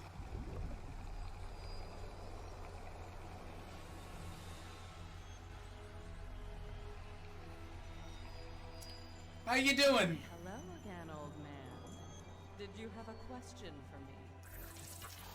Maria Calavera. Don't you think... Maria Calavera, and she is not defenseless. She handled Neo. Our only option. She is right, Pietro. We have to remember the big picture. I don't care about the big picture. Willow Schnee. We have a generator near the edge. Mama Schnee got So kind of you to join us. Good to see you, Mama Schnee. Believe it or not, I am above drinking in the dark. And the Oscar for Best Female Character in a Minor Role goes to... I voted for Mama Schnee, by the way. Willow. Let's go, Mama Schnee! I can Let's see it. go! It's outside Winter's old room. You can kill it. Can't you? Let's go, Willow. Good job. Good job. Not sure. It's acting strange. Why is it here? It doesn't matter. Just keep an eye on it so I can track it down. Right. I gotta admit, I thought this category would be a toss-up between Willow and Maria. At least for me, I can understand. It Maria was. getting it. Wow, they were I close. Chapter 5, Very and close. Neo being the only character in the history of the show to really give Neo a hard time. Seriously. It's great to see Maria just have fun fighting against Neo of all characters, and at least for Willow, Mama Schnee definitely steals a lot of the scenes that she's in. I gotta say it. She's Let's a lot go, of fun Mama to watch in Schnee. her own Let's way, go. and I'm with happy. Volumes 7 and 8, she is the essential view into the broken home that is Schnee The Schnee Manor. and getting to see Whitley in a new light, especially too. A lot of that comes from Willow. Like, we've known Weiss's relationship, we'd known Winter's relationship with her family for a good portion of the show, but now seeing it through Willow's perspective, I feel a lot more important than anything that we had really seen up until this point. And I loved seeing, especially as well, her security cameras coming back for Volume 8, Chapter 8. The fight security against cameras Thrawn. came in Really so cool to well see, you know, thinking this in Volume volume. 7 it might have just been there for that one moment to justify or explain that one thing, but now no, it's really adding this extra dynamic, this extra element to the horror of Chapter 8, and that was amazing. And Willow, she's kind of a meme too, so she's got that going for her. But that being said, that's it from me. Please enjoy the rest of the Volume 8 Ozcars, and I hope to see you around the fandom. Thank you, Rising. And as you all know, I'm a RWBY tuber. That you are. I also love Pokemon, Kingdom Hearts, various games, and anime. I'm also a Twitch affiliate, and I love to stream. And hopefully, I get to do more. I'm of that happy. in the future. I'm So happy. you don't know, I'm so happy. Also part of the Oscars, but as one of the hosts. And I gotta say, it's pretty awesome. Last year, I did both when Volume 7 ended, and being this again now, and again as a host, I'll be doing funniest moments that happened in RWBY. Funniest Volume 8. moments. RWBY has a lot of moments. Throughout Why is the getting season, ejected whether it is be gonna win joyful again. Moments, happy moments, moments that make you actually like connect with the character. There's one kind of moment in RWBY that helps us cheer us up and give us a good laugh. That's right, I'm talking about funny moments, like I said before. Weiss getting ejected is about to win again. To John getting hit on by thirsty moms in Volume 7. These are the nominees for funniest moments in RWBY Volume 8. John walking away from Ren and Nora. The third wheel. All water under the bridge, buddy. I'm gonna go see if Klein needs any help with Penny. Oh, Jean. Penny explaining RWBY's semblance. Do not worry. RWBY is capable of Ruby traveling Rose go at burr. velocity from one point to another by breaking herself down to her molecular components, thus negating her mass and then reassembling them at the destination, theoretically making it possible for her to transport all of us in the same way, as mass no longer matters. Rock hitting Jean.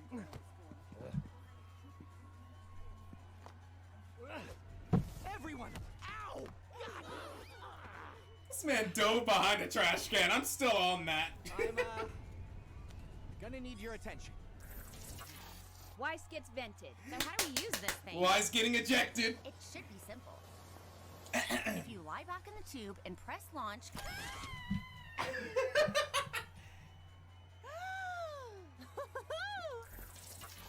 And the Oscars for funniest moment in RWBY Volume 8 goes to... Weiss gets vented. Wow, who could have saw that coming? Come on, that was a once-in-a-lifetime experience. Got that right. And I can see why. I, and I'm sure many of you, absolutely lost it when Nora just happened to hit the one button all the while Weiss was trying to explain how these shoots work. Thank you to everyone who voted for this season, and thank you to the RWBY for keeping this show going. Honestly, I've been a fan of RWBY since the beginning. I was originally a Red Blue fan back in high school, and then when I first saw RWBY, I immediately became such a huge fan of it, as you can see from my posters. And We can see, Amber. We can see.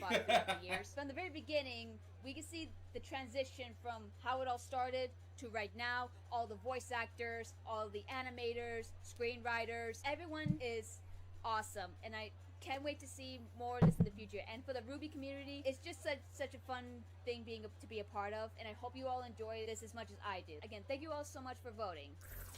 See ya. Hey everyone, I'm Jeremy. Jeremy! Productions. I'm so excited to be here with everyone for the 2021 Oscars for RWBY Volume 8. How are you doing, buddy? I've been a fan of RWBY ever since the end of Volume 2, and I can't wait to see what RWBY does with the rest of it. Now, my channel doesn't exactly have much RWBY content at the moment, but Cal and I keep inviting me back for these things, so I'm sure I'll... He's a chill and active RWBY fan on Twitter. When it comes to RWBY, one of the things that the fans love most, and arguably even the people that work on the show love most, is the characters and how they interact with one another. Character interactions. A familial relationship, a platonic friendship that's as strong as any type of familial blood, or even a romantic relationship for you shippers out there. Oh dear. And so, let's bring attention to that. The contestants for Best Relationship Development for RWBY Volume 8 here we go. Emerald and Hazel. Came back in. Better come back. He better come back in GB. He better.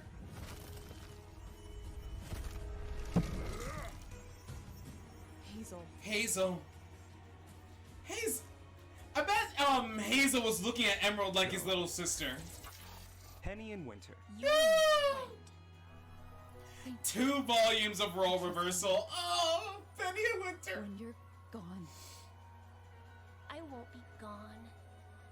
I'll be part of you. Good. I'm glad. Oh. Ren and Nora. I didn't Yes! say anything. Boop. So we failed Just as boop. a team, but we succeed as a team too. I was the one holding us back. Not John. Not Oh. you. Me. Well, you're wrong. I love Renora. All I do is make dumb jokes and smash things with a hammer. What? That's not true. You put everything you have into what you do. You support everyone around you. You help without worrying about how it might hurt. And that's what I love about...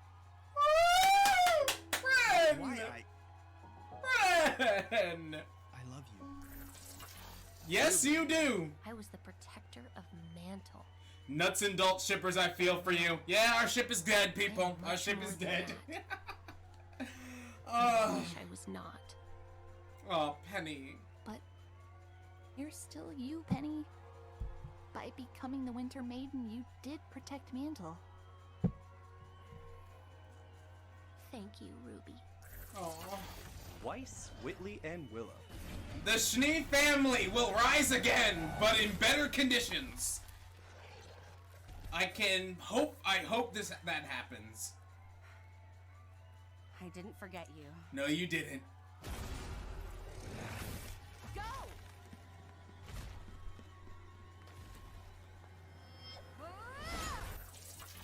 And the Oscar for Best Relationship Development in RWBY Volume 8 goes to...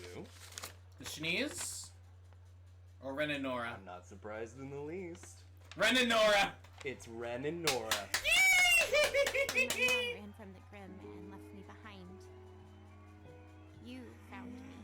I'm sorry, but I'm gonna be listening to Boop all night now. Both the acoustic and the actual version. Realized on this mission apart, I don't know who just Nora is. And if I'm ever going to find out, then I have to do it alone. Because I've always loved you, Lyran. Oh, Nora! And that pretty head on your shoulder seems like it's doing a lot better. I love these two. I love them so much. Get mine sorted out before I can be the partner you need. Is that okay? That is just fine, Nora. No one's blaming you for anything. We love you. We always will. We love Ren too. It's definitely okay.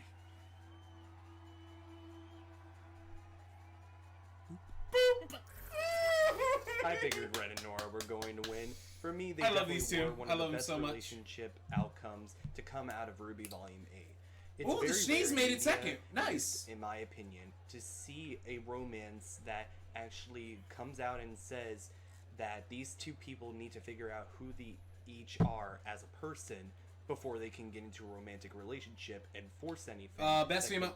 This is best relationship, and Ren and Nora just won. Something that speaks to me very personally. Relationship and I'm development, glad sorry. that everyone Ren and Nora really just won. decided to go that route. All I can say is, wow, this is amazing. Also, Thank welcome you back, again, Retro. Arnold, Cal, and everyone else for giving me this opportunity on the Oscars. And if anyone from RWBY is watching, I'm probably fanboying on the inside because of that, but like, I'm just excited to be a part of the RWBY community. I'm glad I could be a part of this project. The RWBY community is Have a nice so... evening, guys. I love the RWBY community. I love it so much. One of the best things about watching an ongoing series is seeing how different plot points are building towards eventual conclusions, only for those conclusions to end up being something completely unexpected. And Volume 8 had plenty of those, seeing different things hinted throughout the volume, building towards an eventual reveal. And when it came time Best for that reveal to cliffhangers? happen, it No. ended up being something much larger than what was expected. Or just something that blindsided us completely. Excuse me. As someone who makes different theory videos on the plot of RWBY, it was an absolute pleasure to watch everything unfold throughout the volume. These are your nominees for the best twists and reveals. Oh, best in twists and Volume reveals. 8. Cinder betrays Neo and Watts. Oh, that wasn't even a twist. We all knew that was gonna happen. You should have never threatened me. And you Should have never been born. Post-credits scene, Wonderland. Volume 9 is gonna pop off. You bet it is.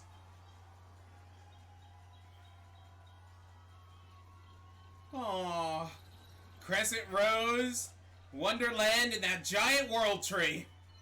I can't wait for Volume 9! The Hound is a silver-eyed warrior. Yes! Just the beginning of these experiments. Ugh. The girl. Take the girl. Take the girl. Take the girl. Watts hacking Penny. Even if Atlas falls, you can't give up. Oh, Penny. Honey, no. Volume 9 yet? Dude, the thing... Do we even have a release date for Volume 9? No, we don't. Volume 8 just ended a few months ago, man. Plus, we still don't have the soundtrack. Let the soundtrack come out, and then let RTX happen, and then we can get the release date. And the Oscar for Best Twist or Reveal in Volume 8 goes to the Silver-Eyed Hound. We all knew the Hound was going to make it. Yo, Oscar Protection Squad, you have failed me. Honestly, no surprise on this one, as it was probably the largest reveal in Volume 8, and the amount of theories and speculation in the RWBY community is a testament to that. For the first half of Volume 8, once the Hound was revealed, that it was a talking Grimm, and the amount that it was hyped up, being an experiment that Salem had worked on, the speculation of if the Hound was Summer Rose, or if it was going to be a character significant to our main protagonist. I'm too excited and impatient. You have to be... It's okay to be excited and impatient, but time ain't gonna go faster for Volume 9. Silver-eyed warrior.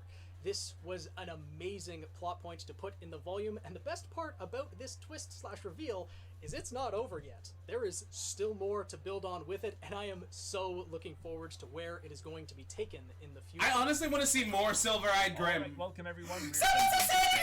I'm Caleb. Caleb and Jacob, what's up, we're guys? brothers. We have a semi-healthy obsession for stories, YouTubers. We love just getting into the emotion, the exploration of humanity, some passionate discussion, rambling, ranting, and then also just creating beautiful memories surrounding those stories. That's just what we live for. It is our jam. But we do have a few titles, some self-proclaimed, some given to us by others. First, Trying to put the envelope back in his jacket. Indeed, and I am a notorious trivia master. Yes, and one of us, I'm not going to say who, is a published author. Yeah. Also, we are professional anime shillers of the highest quality and grade. So I will, of course, take this moment and platform to shill Vinland Saga. Go watch it. It's incredible. It's a coming-of-age story filled with tearjerker moments and brutality and humanity. Yes, go watch it on Amazon. Go watch it, guys. The best tearjerker category. Oh! Has hit us with some of the most painful cliffhangers. Well, Penny's death is going to win. We all know this. And redheaded suffering. Redheaded suffering? But Volume 4 just shouting out here. What about the training video that Pyrrha left for Jean? Like, that's such a simple bit in episode 2. Can we not? 4, but it just destroys me every single time. Can we just give a shout out to literally any time that I don't think I've ever seen him without a cannot hoodie or listen to hat. that song. Same! Hold up! That will do it. But these are the Oscars. You gotta dress nice, man. Best tearjerker. Hazel's death. Hazel, we will forever love you. Thank you for everything you've done. Do it.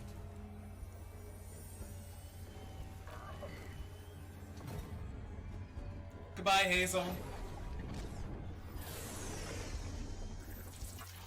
Penny's death. Oh, Penny!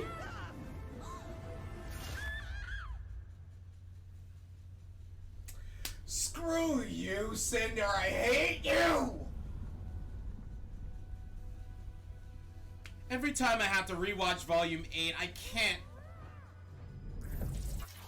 Ruby and Yang's summer talk. You know what that means then. It was a nice talk. I wouldn't worry about that. That's what happened to Mom. Oh, Summer.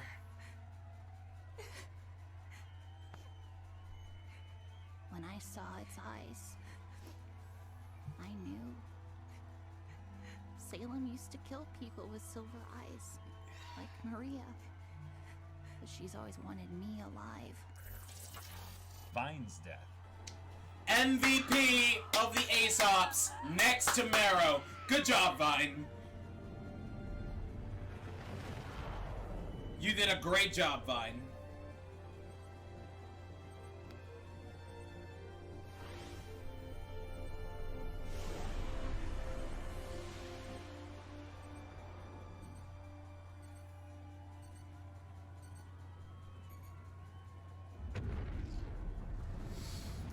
Oh, Vine. Yang fallen. The girl who fell through the world?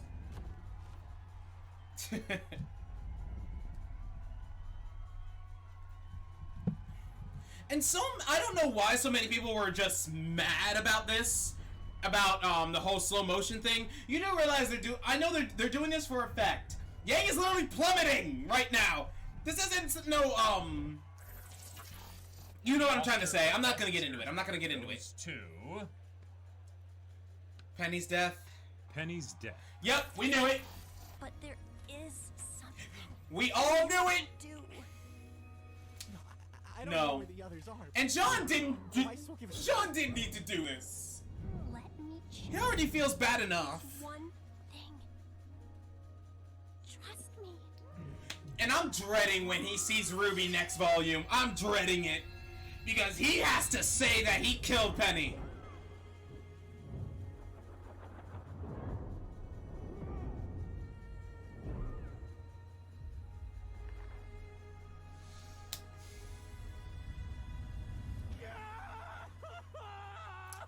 Fudge. I'm sorry, John. I'm so sorry. All right, yeah, well, makes sense. Well deserved. That's kind of to be expected of the 5 options that were there. I really only would put Yang's and Ruby's Summer Talk as being like up there meta-wise as like one of the contenders there, because I mean, Penny's death. No contest. It hits. No contest there. Yeah. Like, okay. Like, yes, we got another redhead dying tragically, and Jean thanks, was. Rooster Teeth. But Seriously. what can I say? Jean's involvement was a bit more extreme. Seriously. This time than last time. At least he got to be there. Yes, Caleb. He got. At to be least he there. got to be there. It wasn't just because he didn't block an arrow, but no, this time it's because he actually killed her. Oh my god. Oh boy. Yeah. Again, I'm not looking forward to him seeing Ruby next volume. I'm not looking forward to it. Oh my god. And as far as where things go into volume, 9, he's going to be without his crew, in the void place with the island and all that. So that's going to be its own thing. Ugh. Well, yeah. Thank you for inviting us to the Oscars. And I'm sorry for dropping the yellow letter all over the place there. But I mean, it's like golden child lost in the void. Sounds very familiar. Yeah. Yes, just a little. Just a little. Yeah. Oh my gosh. Hi everybody, my name is Tanner, better known as Blizzik, and I'm going to be presenting the award for Best Monologue. If you don't know me, I'm a writer, and I make video essays on the writing in all sorts of media. I don't think I know mostly this person. anime I don't and a know lot who of Blizzik movies, is, but I'm I going do to check talk him out about after video this. games and movies whenever it strikes my fancy.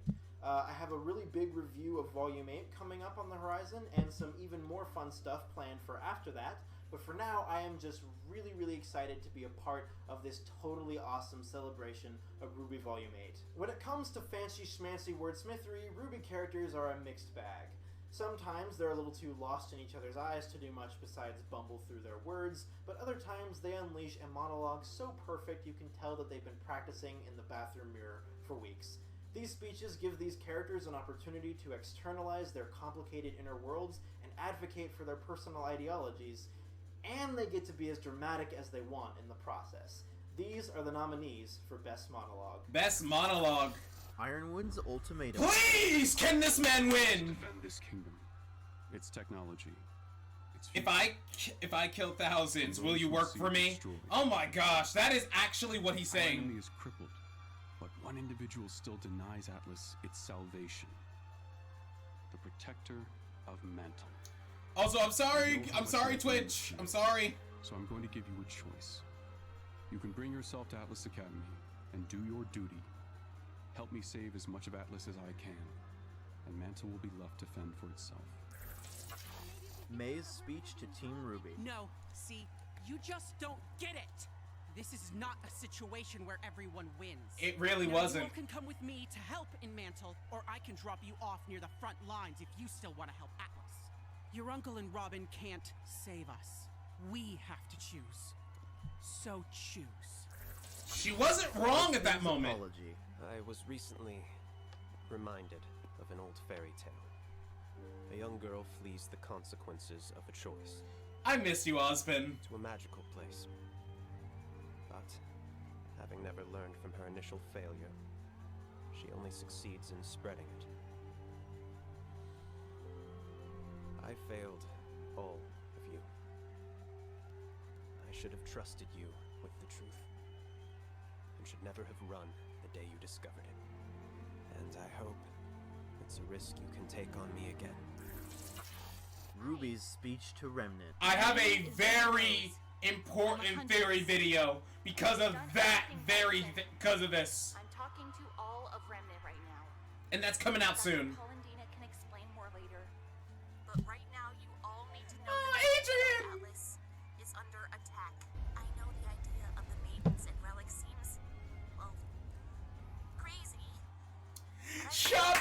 And then Headmaster Theodore Glinda! by all of this. Glinda Goodwitch, ladies and gentlemen. Be able to help organize me to fight back. Dad, I'm a live streamer now. I just realized what it said. General Ironwood can no longer be trusted. Watts' speech to Cinder. Yo, what? This was my vote. This was my vote. Because that's just what you do. You're gonna need some aloe for those burns and truce he was spitting at you, Cinder. You stormed into Freya's room thinking you could take on Ironwood's top fighter and war machine. Yep. But you couldn't. Nope. And that machine became the Winter Maiden. Oh, and let's not forget your deal with Raven Brownwind. Get all in one place so you'd have a shot at revenge. If only someone could have warned you against such a miserable idea. Oh wait, I did. Yo. For best monologue goes to Come on. Watts' speech to Cinder. Let's go, Watts! Let's go! You pushed ahead and you lost it when all you had. I know I said in the beginning that can Ironwood win this one, but I did vote for Watts roasted Cinder. Can't just be strong. You have to be smart. You have to be deserving. You have to be worthy. But all you have ever been is a bloody migraine. All right, Let's I was go. glad for that one, so I'm very glad that the community is at Ironwood made second place. I'm happy. There was a lot of great monologues in this volume, but I don't think you can compete with someone who knows he's right and just has nothing to lose. Not to mention Chris Sabat is amazing, and also I think it's just And his really, Vegeta really was showing satisfying so well. to hear the sorts of So things much. that the fandom has been saying about Cinder for years, finally vocalized by a character in the show. So that was a Yep, really and she just satisfying threw it all away as soon as she got what she want wanted. to thank all of you for your votes. I want to thank Murder of Birds and Klaxon for having me at this wonderful community event. And of course, I want to thank RWBY for giving us another wonderful, wonderful volume. I am very excited to be a part of this, and I'm very excited to see you all again in Volume 9. Ta-ta. Later, buddy. Hi, I'm Rigga. No way! This isn't you. You all right? Oh, one sec. Hold on. Okay. Sorry. Hi, I'm Rigga, and this is the Ozcars. Let's go, buddy. How are you doing? Yeah. If you don't know me, since I'm kind of new around here, I'm a paper cutout that talks a lot about RWBY. That you are. I do crazy theories, like if you ever want to find out why Jin was human, then I can more than help you out with that. Not to mention I do reviews. At the moment we're going through Avatar episode by episode, and I'll be talking about some full anime series quite soon. I talk about movies a lot. We're likely going to start doing some movie-based content on the channel. I just started a new and exciting thing where we're designing characters, and I'm working with my audience to build the idea of a mirror universe in RWBY. A mirror universe. Ooh. RWBY Runs project, where we run through the plot of RWBY in what-if scenarios. We are currently several episodes deep into what if Jean died instead of Pyro. Ooh, I love the whole if Jean died in the Pyro thing. Go follow this guy. Go follow this guy, everyone. He looks amazing. It was sold to many on the fight scenes alone. The choreography, as well as the unique weapons and enemies, to find a reason to watch it all and help get people on board with the show to start. These days, the characters in the story have gone far beyond that point, and there's obviously a lot more to be invested in than just the fights. However, at the end of the day, it's good versus evil, right versus wrong, and eventually swords need to be drawn. When that happens, it's do or die, and as we all know in this show, dying is certainly a possibility. So, especially for the although redheads. the main selling point of the series, it's still central to the outcomes of the story and the survival of our characters. With signature weapons, dust, auras, weapon time. Disposal, a fight in RWBY is always a fight worth watching. That being said, Time for to best find out fight in which was RWBY. best. These are the nominees for Volume 8's Best Fight. Everyone versus Ironwood. I have. Feels weird. It's okay. In time you will grow. And that doesn't mean you already know. I love this fight. Penny versus the Aesop's. Yeah, Penny was wrecking these four. My bad, four.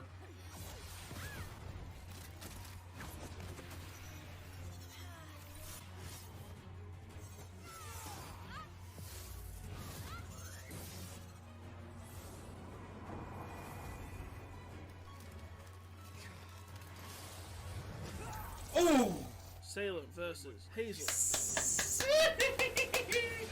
This was my pick. I love this fight. Even if the fight we all knew what was going to happen, it was still fun.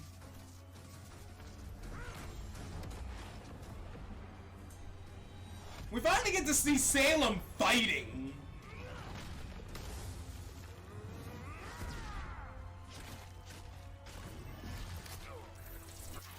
Schnee Manor versus the Hound.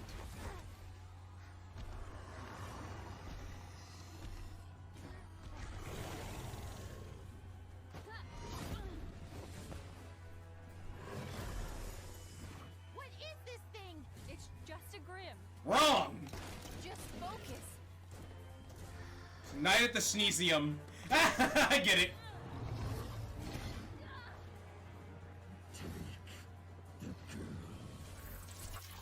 Team Ruby and Penny versus Cinder and Neo. It's 5v2. What could possibly go wrong? Everything.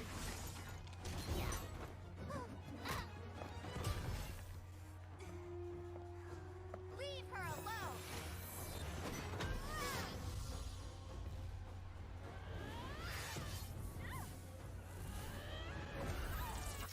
Everything could go wrong. For best fight of Volume 8 goes to Salem versus Everyone versus Ironwood. Aww. Oh well, doesn't matter. Stay! Hold on, stay tough, be strong and headstrong.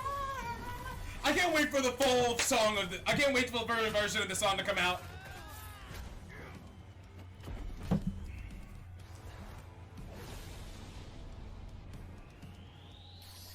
Critical hit!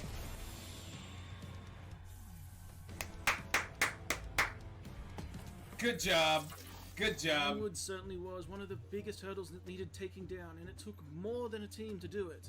From Emerald's master deception, Oscar tapping into his potential, Jean, Ren, and Nora going toe-to-toe with perhaps the strongest combatant in Atlas, it was still only possible due to Winter's perfect execution and showing the true depths of her talent and combat abilities. Without all of them combined, there was little to no chance. A worthy wow, Salem and Hazel made second. Like Okay, with I'm any still fight, happy. there Second was place, so that's much good. balance here between all of the weapons and powers, not to mention needing a snappy runtime, and they pulled it off. Everyone had a moment to shine and a role to play, showing exactly why they're worthy of being where they are.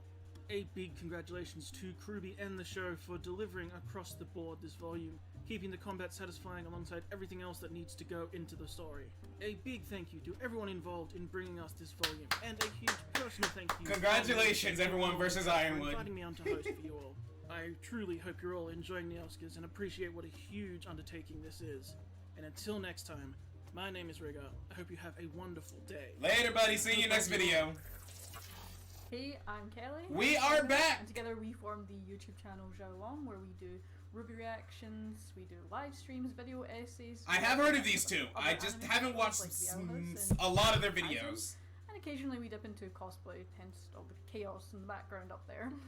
We have to say thanks to Arnold and Cal, Murder Birds and Calaxon respectively, for organising this and bringing so many RWBY content creators together, and of course you guys for voting on all these categories. After such an amazing volume of RWBY, what better way is there to show our passion than being able to vote on our favourite categories and see who comes out on top? RWBY is known for its large cast of main and supporting characters that have only grown in number since Volume 1. New characters? In Volume 7 and 8 in particular, we have seen a whole host of characters introduced, including both male and female characters, many of which have had a great impact on the plot and the fandom as a whole. These are the nominees for Best Male Character in a Supporting Okay, Role. just male. Oh, best male character in a supporting role. After I've got all the motivation I need. Arthur Watts. Sadly, it doesn't make taking down Pietro's magical science project any less cumbersome. Oh, I trust you can come up with something. Ooh, the trust. Bros before crows. Marrow Amin. Let's go, Marrow! I gave them their window. We can't wait any longer. Would you say the same thing if it was your sister inside? Are you gonna tell her what you did to her friends? Pietro Polendina. Love you, Pietro. Progress on construction and fuel collection. Also, Marrow was my choice. I love Marrow. Amity was designed so that it couldn't launch itself without first being granted clearance from General Ironwood's terminal. Dang. Crow Branwen. Oh, Crow. Better way. I'm telling you, there isn't. Why is my name spelled with a Q? It's about you. It's about everyone.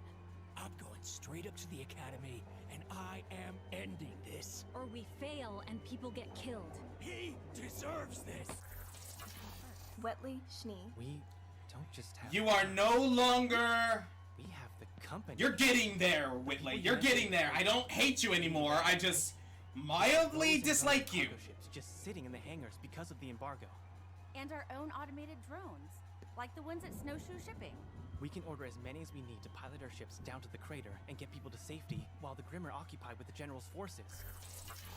And the Oscar for Best Male Character in a Supporting Role is... Marrow?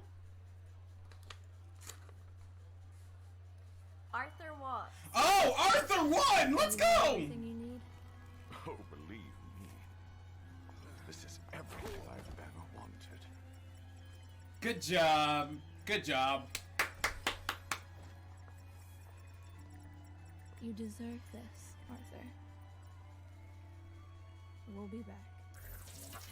Congratulations, Arthur. You're dead. You're dead. Sorry about it. Sorry, That's Arthur. To be absolutely fair to Arthur, I thought this was his best season. Yeah. Such a shame that he had to end it by being dead, but went out in a high and on fire. Really did go out on a high, and the I'm going to say talk, but we all know it wasn't a talk. But the talk that he had with Cinder.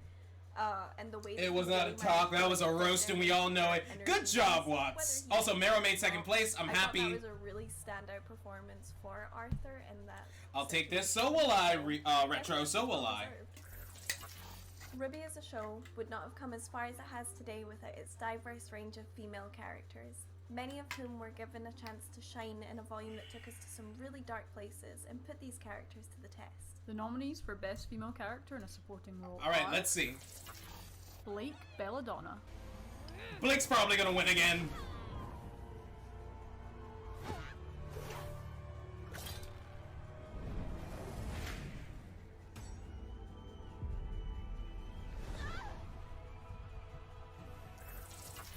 May Marigold. It's chaos. May, okay. Atlas has its army, but Mantle only has us. People are dying. People are dying here too. Don't you have family in Atlas? No. Mantle needed me. And to the Marigolds. Oh, May. Also, I voted for May. She's awesome. Love her. And I made sure that everyone knew that I wasn't their daughter. Neapolitan. Neapolitan. Neo! Now isn't the time to hold. A flavor of danger in every scoop. Let's go. I love that. I know I haven't upheld my end of the bargain. I'm sorry. I will get you Ruby Rose today, but to do that, I need to ask the lamp a question.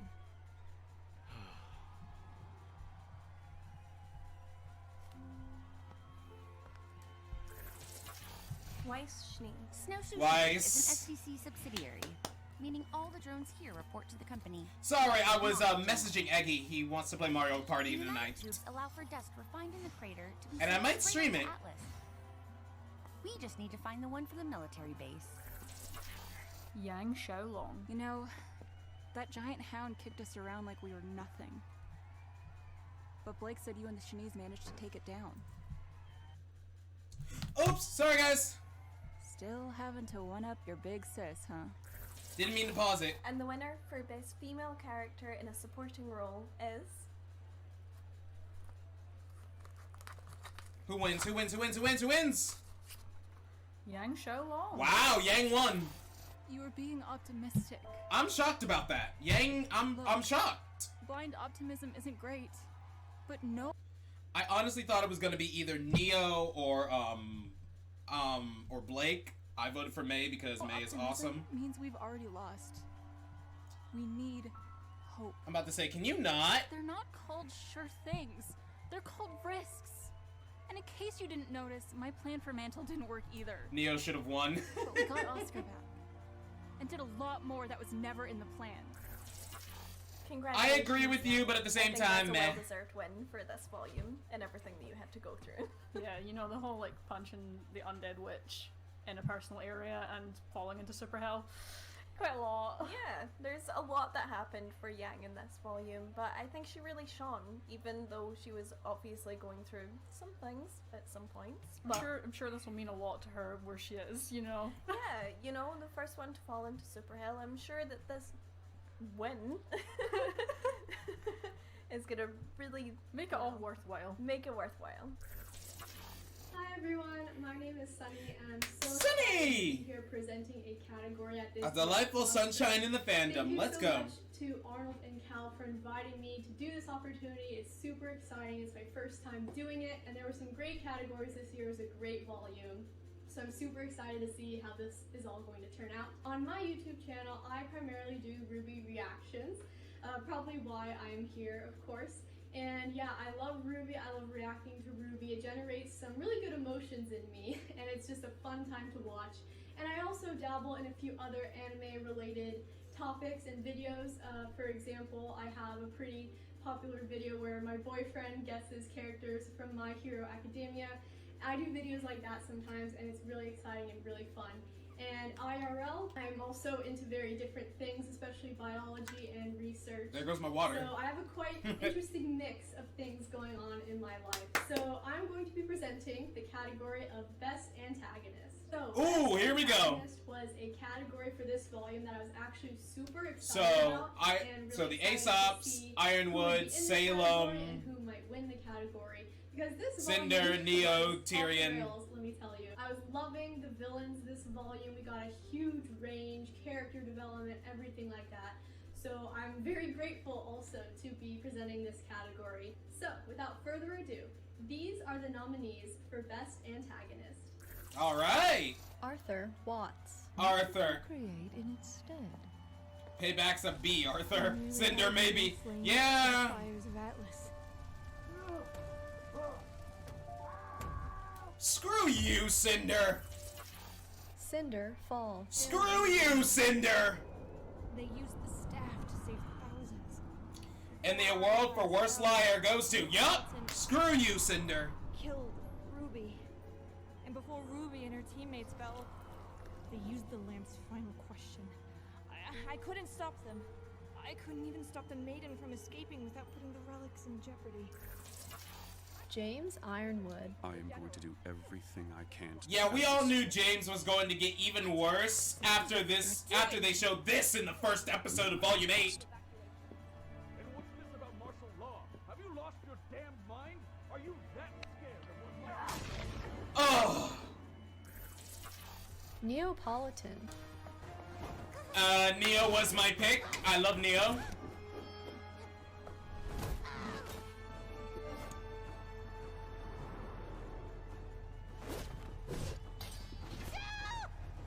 Darn it, Neo. A mute and 5 friends land on an island. Salem. Look how you've Remdom's 4D chess grandmaster. She really is. For what? These children? This ruined world?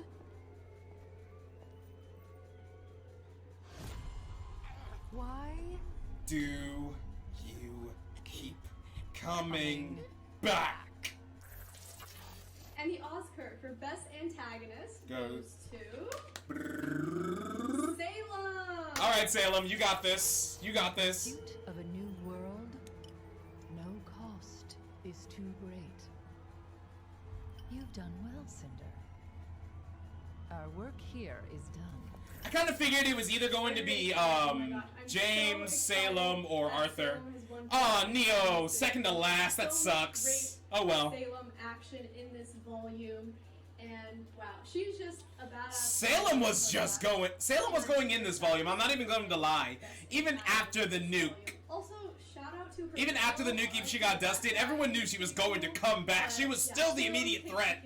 I also thought Ironwood might be a contender in this category, but obviously people have spoken, and congrats to Salem for winning Best Antagonist.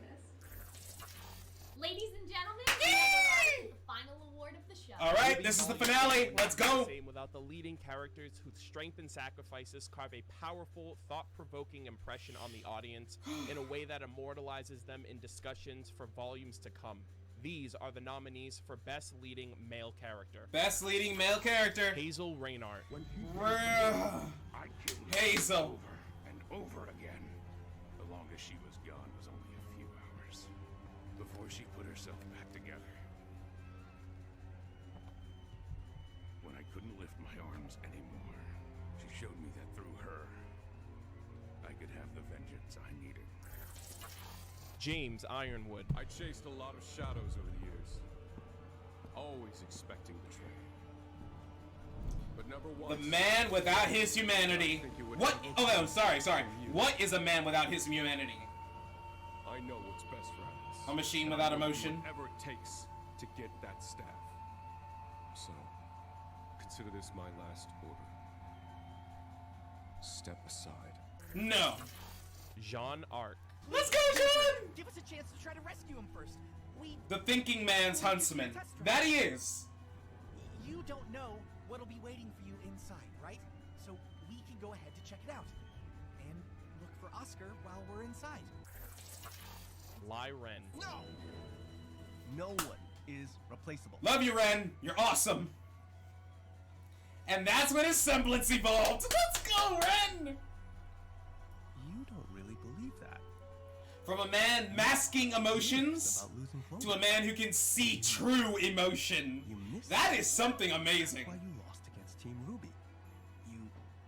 You try to fight how you feel about each other, so you'll never truly work as a team. Oscar Pine and Ozpin. Oscar! But if Gretchen's death taught me one thing, it was never to trust you. Like-minded souls indeed. But Oscar, you want him to trust us and trust me.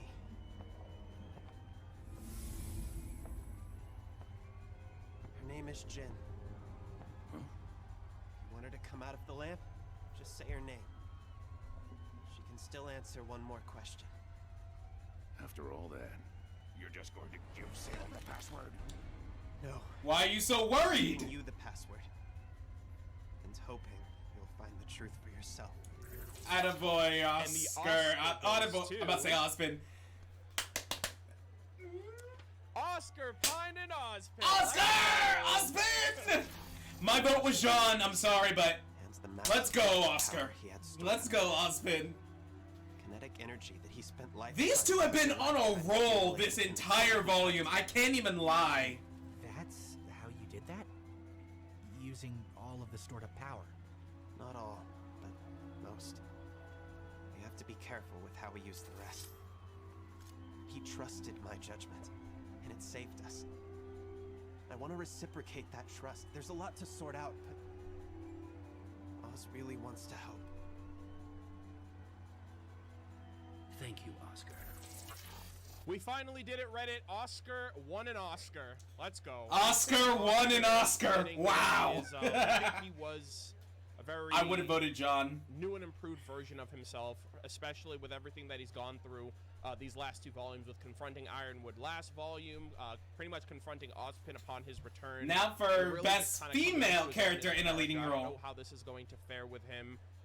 You know, with the eventual merging of the two souls into one, but Oscar definitely stood his own this volume. I think Oscar is going to be the last reincarnation for Oz. We already know. That's my theory, and that's what I think is going to happen. Oscar is the last reincarnation. Yeah, I think that's so true, especially because Oscar was really the driving force behind Hazel. And think about what would have happened if Oscar was not able to kind of convert Hazel at the last minute to their side, right? Yeah, and so in a lot of ways, like, he made decisions that Ozpin wouldn't have made. Oscar's an MVP. Like He knows what to do.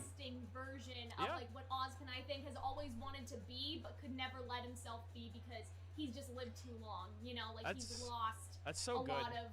He lost hope in humanity. I guess, you know, and so now with Oscar, like he's a more simple and honest soul too. When you really think about it, it's not just RWBY; it's also Oscar and what he's able to do for Ozpin because of that.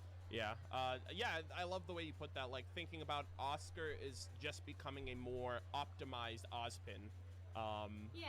And I love that. And I think this is going to make a lot of people happy, because last year was the first Oscars that we ever did, and everyone was like, Oscar better win an Oscar, and I don't think he won anything. 100% trust that theory. I could get behind that. Congratulations, Oscar. I mean, in some ways it was foreshadow. I can see that. Best leading female character. Emerald Sus Drive. I highly doubt Emerald! you started. Redemption arc we all wanted. Yes, it was. I love Emerald. Some of that, my fault, but like, you're at One war. of the best women in this volume. Look, I'm just going to be super pissed if you all finally decide to give up the moment I switch sides.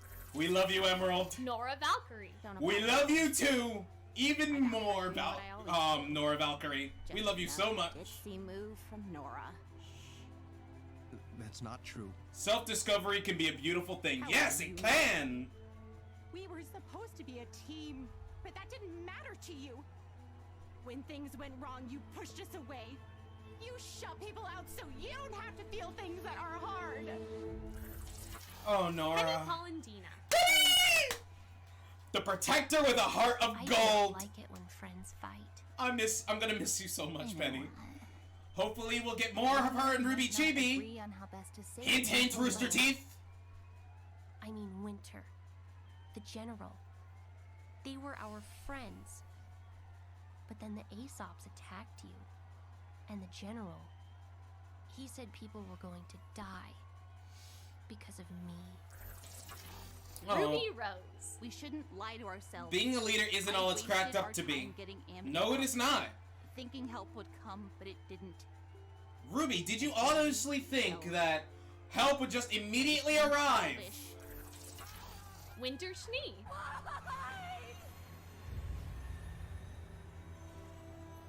It's either going to be Winter, Penny, or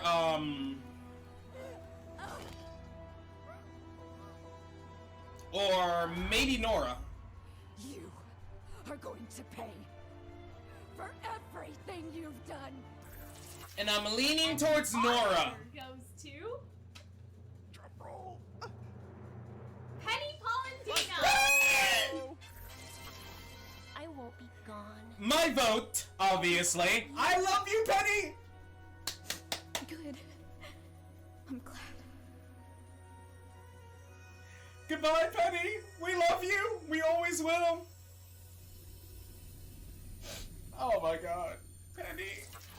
I, for one, am really glad that Penny got this award, considering that this may be the final year that she is eligible. That's Not a low to get all blow. That's a sad. low blow. That's a low blow. God damn it.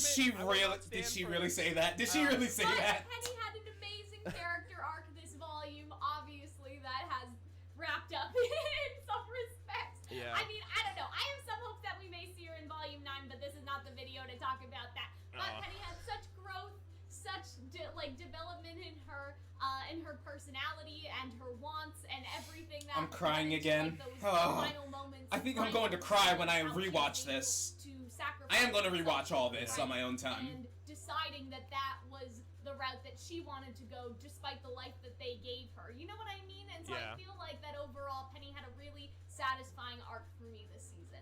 Yeah, no I pun agree. intended, but I love how they humanized her so much. Like, even from her No pun inception, even from, like, her debut in Volume 1, we were always, like, immediately drawn to the fact that despite her being made of nuts and bolts instead of squishy guts, it didn't make her any Volume less 2! real than someone like Ruby. And She has a heart and a having her soul, back in and we Volume saw 7, and I think felt it. reinforced to a lot of people who might not have had the time necessary to build an attachment to Penny during the Beacon arc.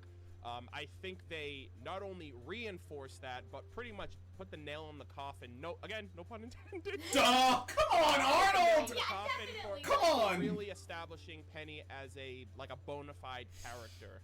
And So many people I think loved Penny more because of these past two absolutely. seasons. And so Absolutely. I think that a lot of people at first they were like, they're bringing Penny back. Like they were a little hesitant about the idea, but then as you see her in Volume 7 and in Volume 8, I think a lot of people grew to love her in a way that they didn't necessarily love her before, and then so to have her taken away from us, right, hurt even Again! more than I think it ever did in Volume 3. I think in a way that also immortalizes the character, right? Like for some characters, they're really defined by how they go out.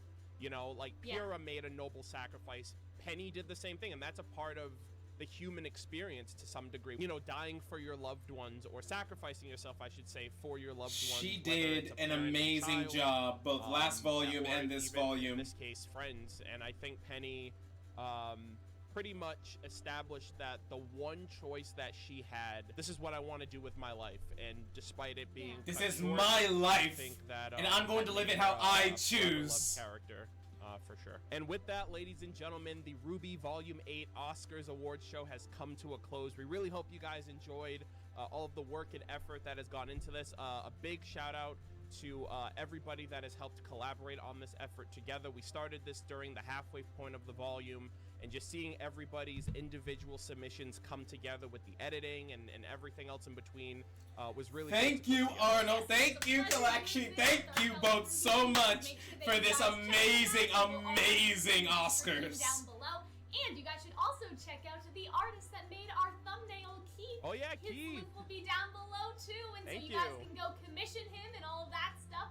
You know, for all your OC, Pokemon, RWBY type needs. He does a lot of different like OC work and everything like that. So if Yeah. that's something you're interested in, you should definitely check him out. And we will be here continuing to entertain you with videos or with art during the RWBY Volume 8 hiatus. And Yeah. thank you to everyone who voted. All we gotta do watched, now- and we will see you next time.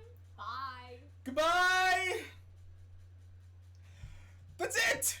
The Oscars are over!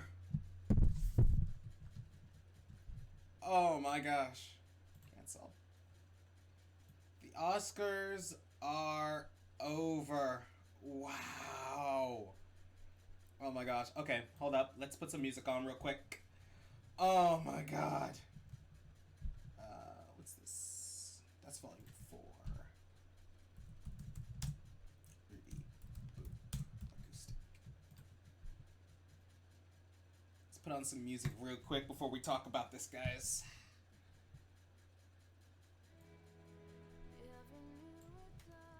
When you were by my side, one thing I could always count on.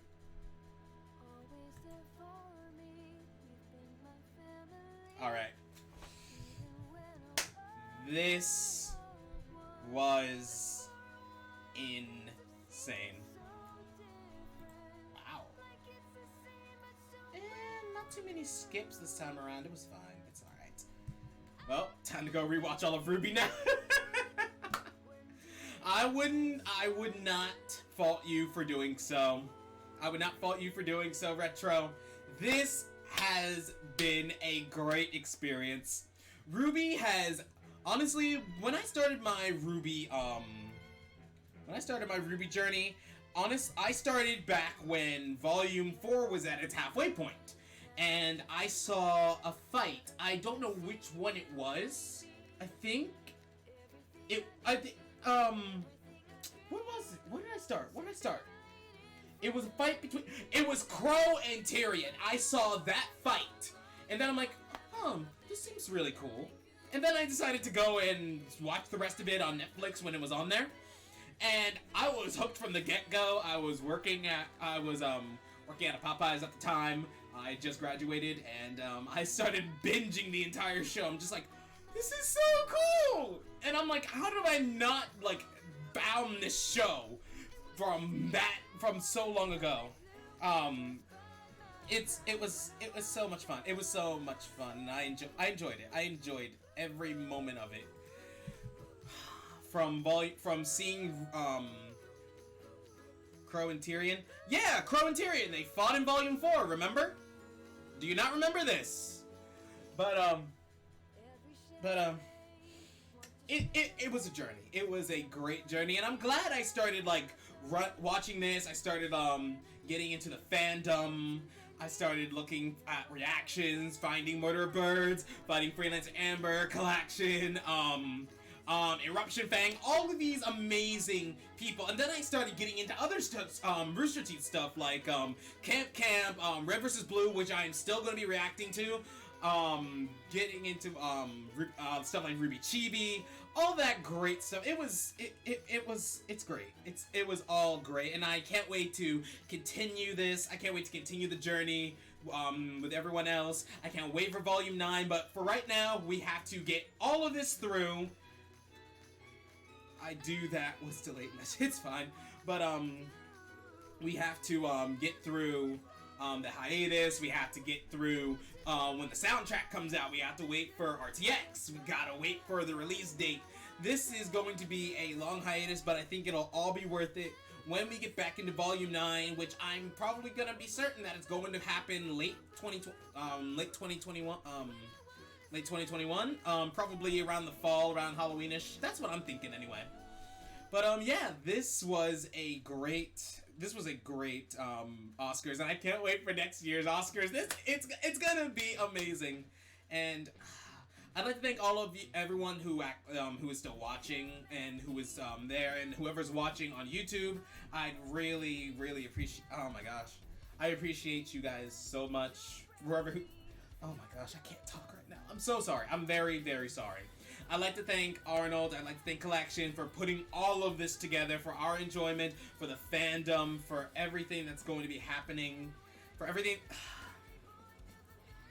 And I'd like to thank all of the other YouTubers and the creators that also helped out and collabed with all of this. It has been amazing, and I can't wait to see all of you for Volume 9. I can't wait to see all of your reactions, all of your theories, all the new artwork, all the new fanfics, and everything like that. And I'd like to thank all of you for helping me feel somewhat welcomed into this family of, into this fandom. Everything has just been a lot of... It's been great. It's just been great.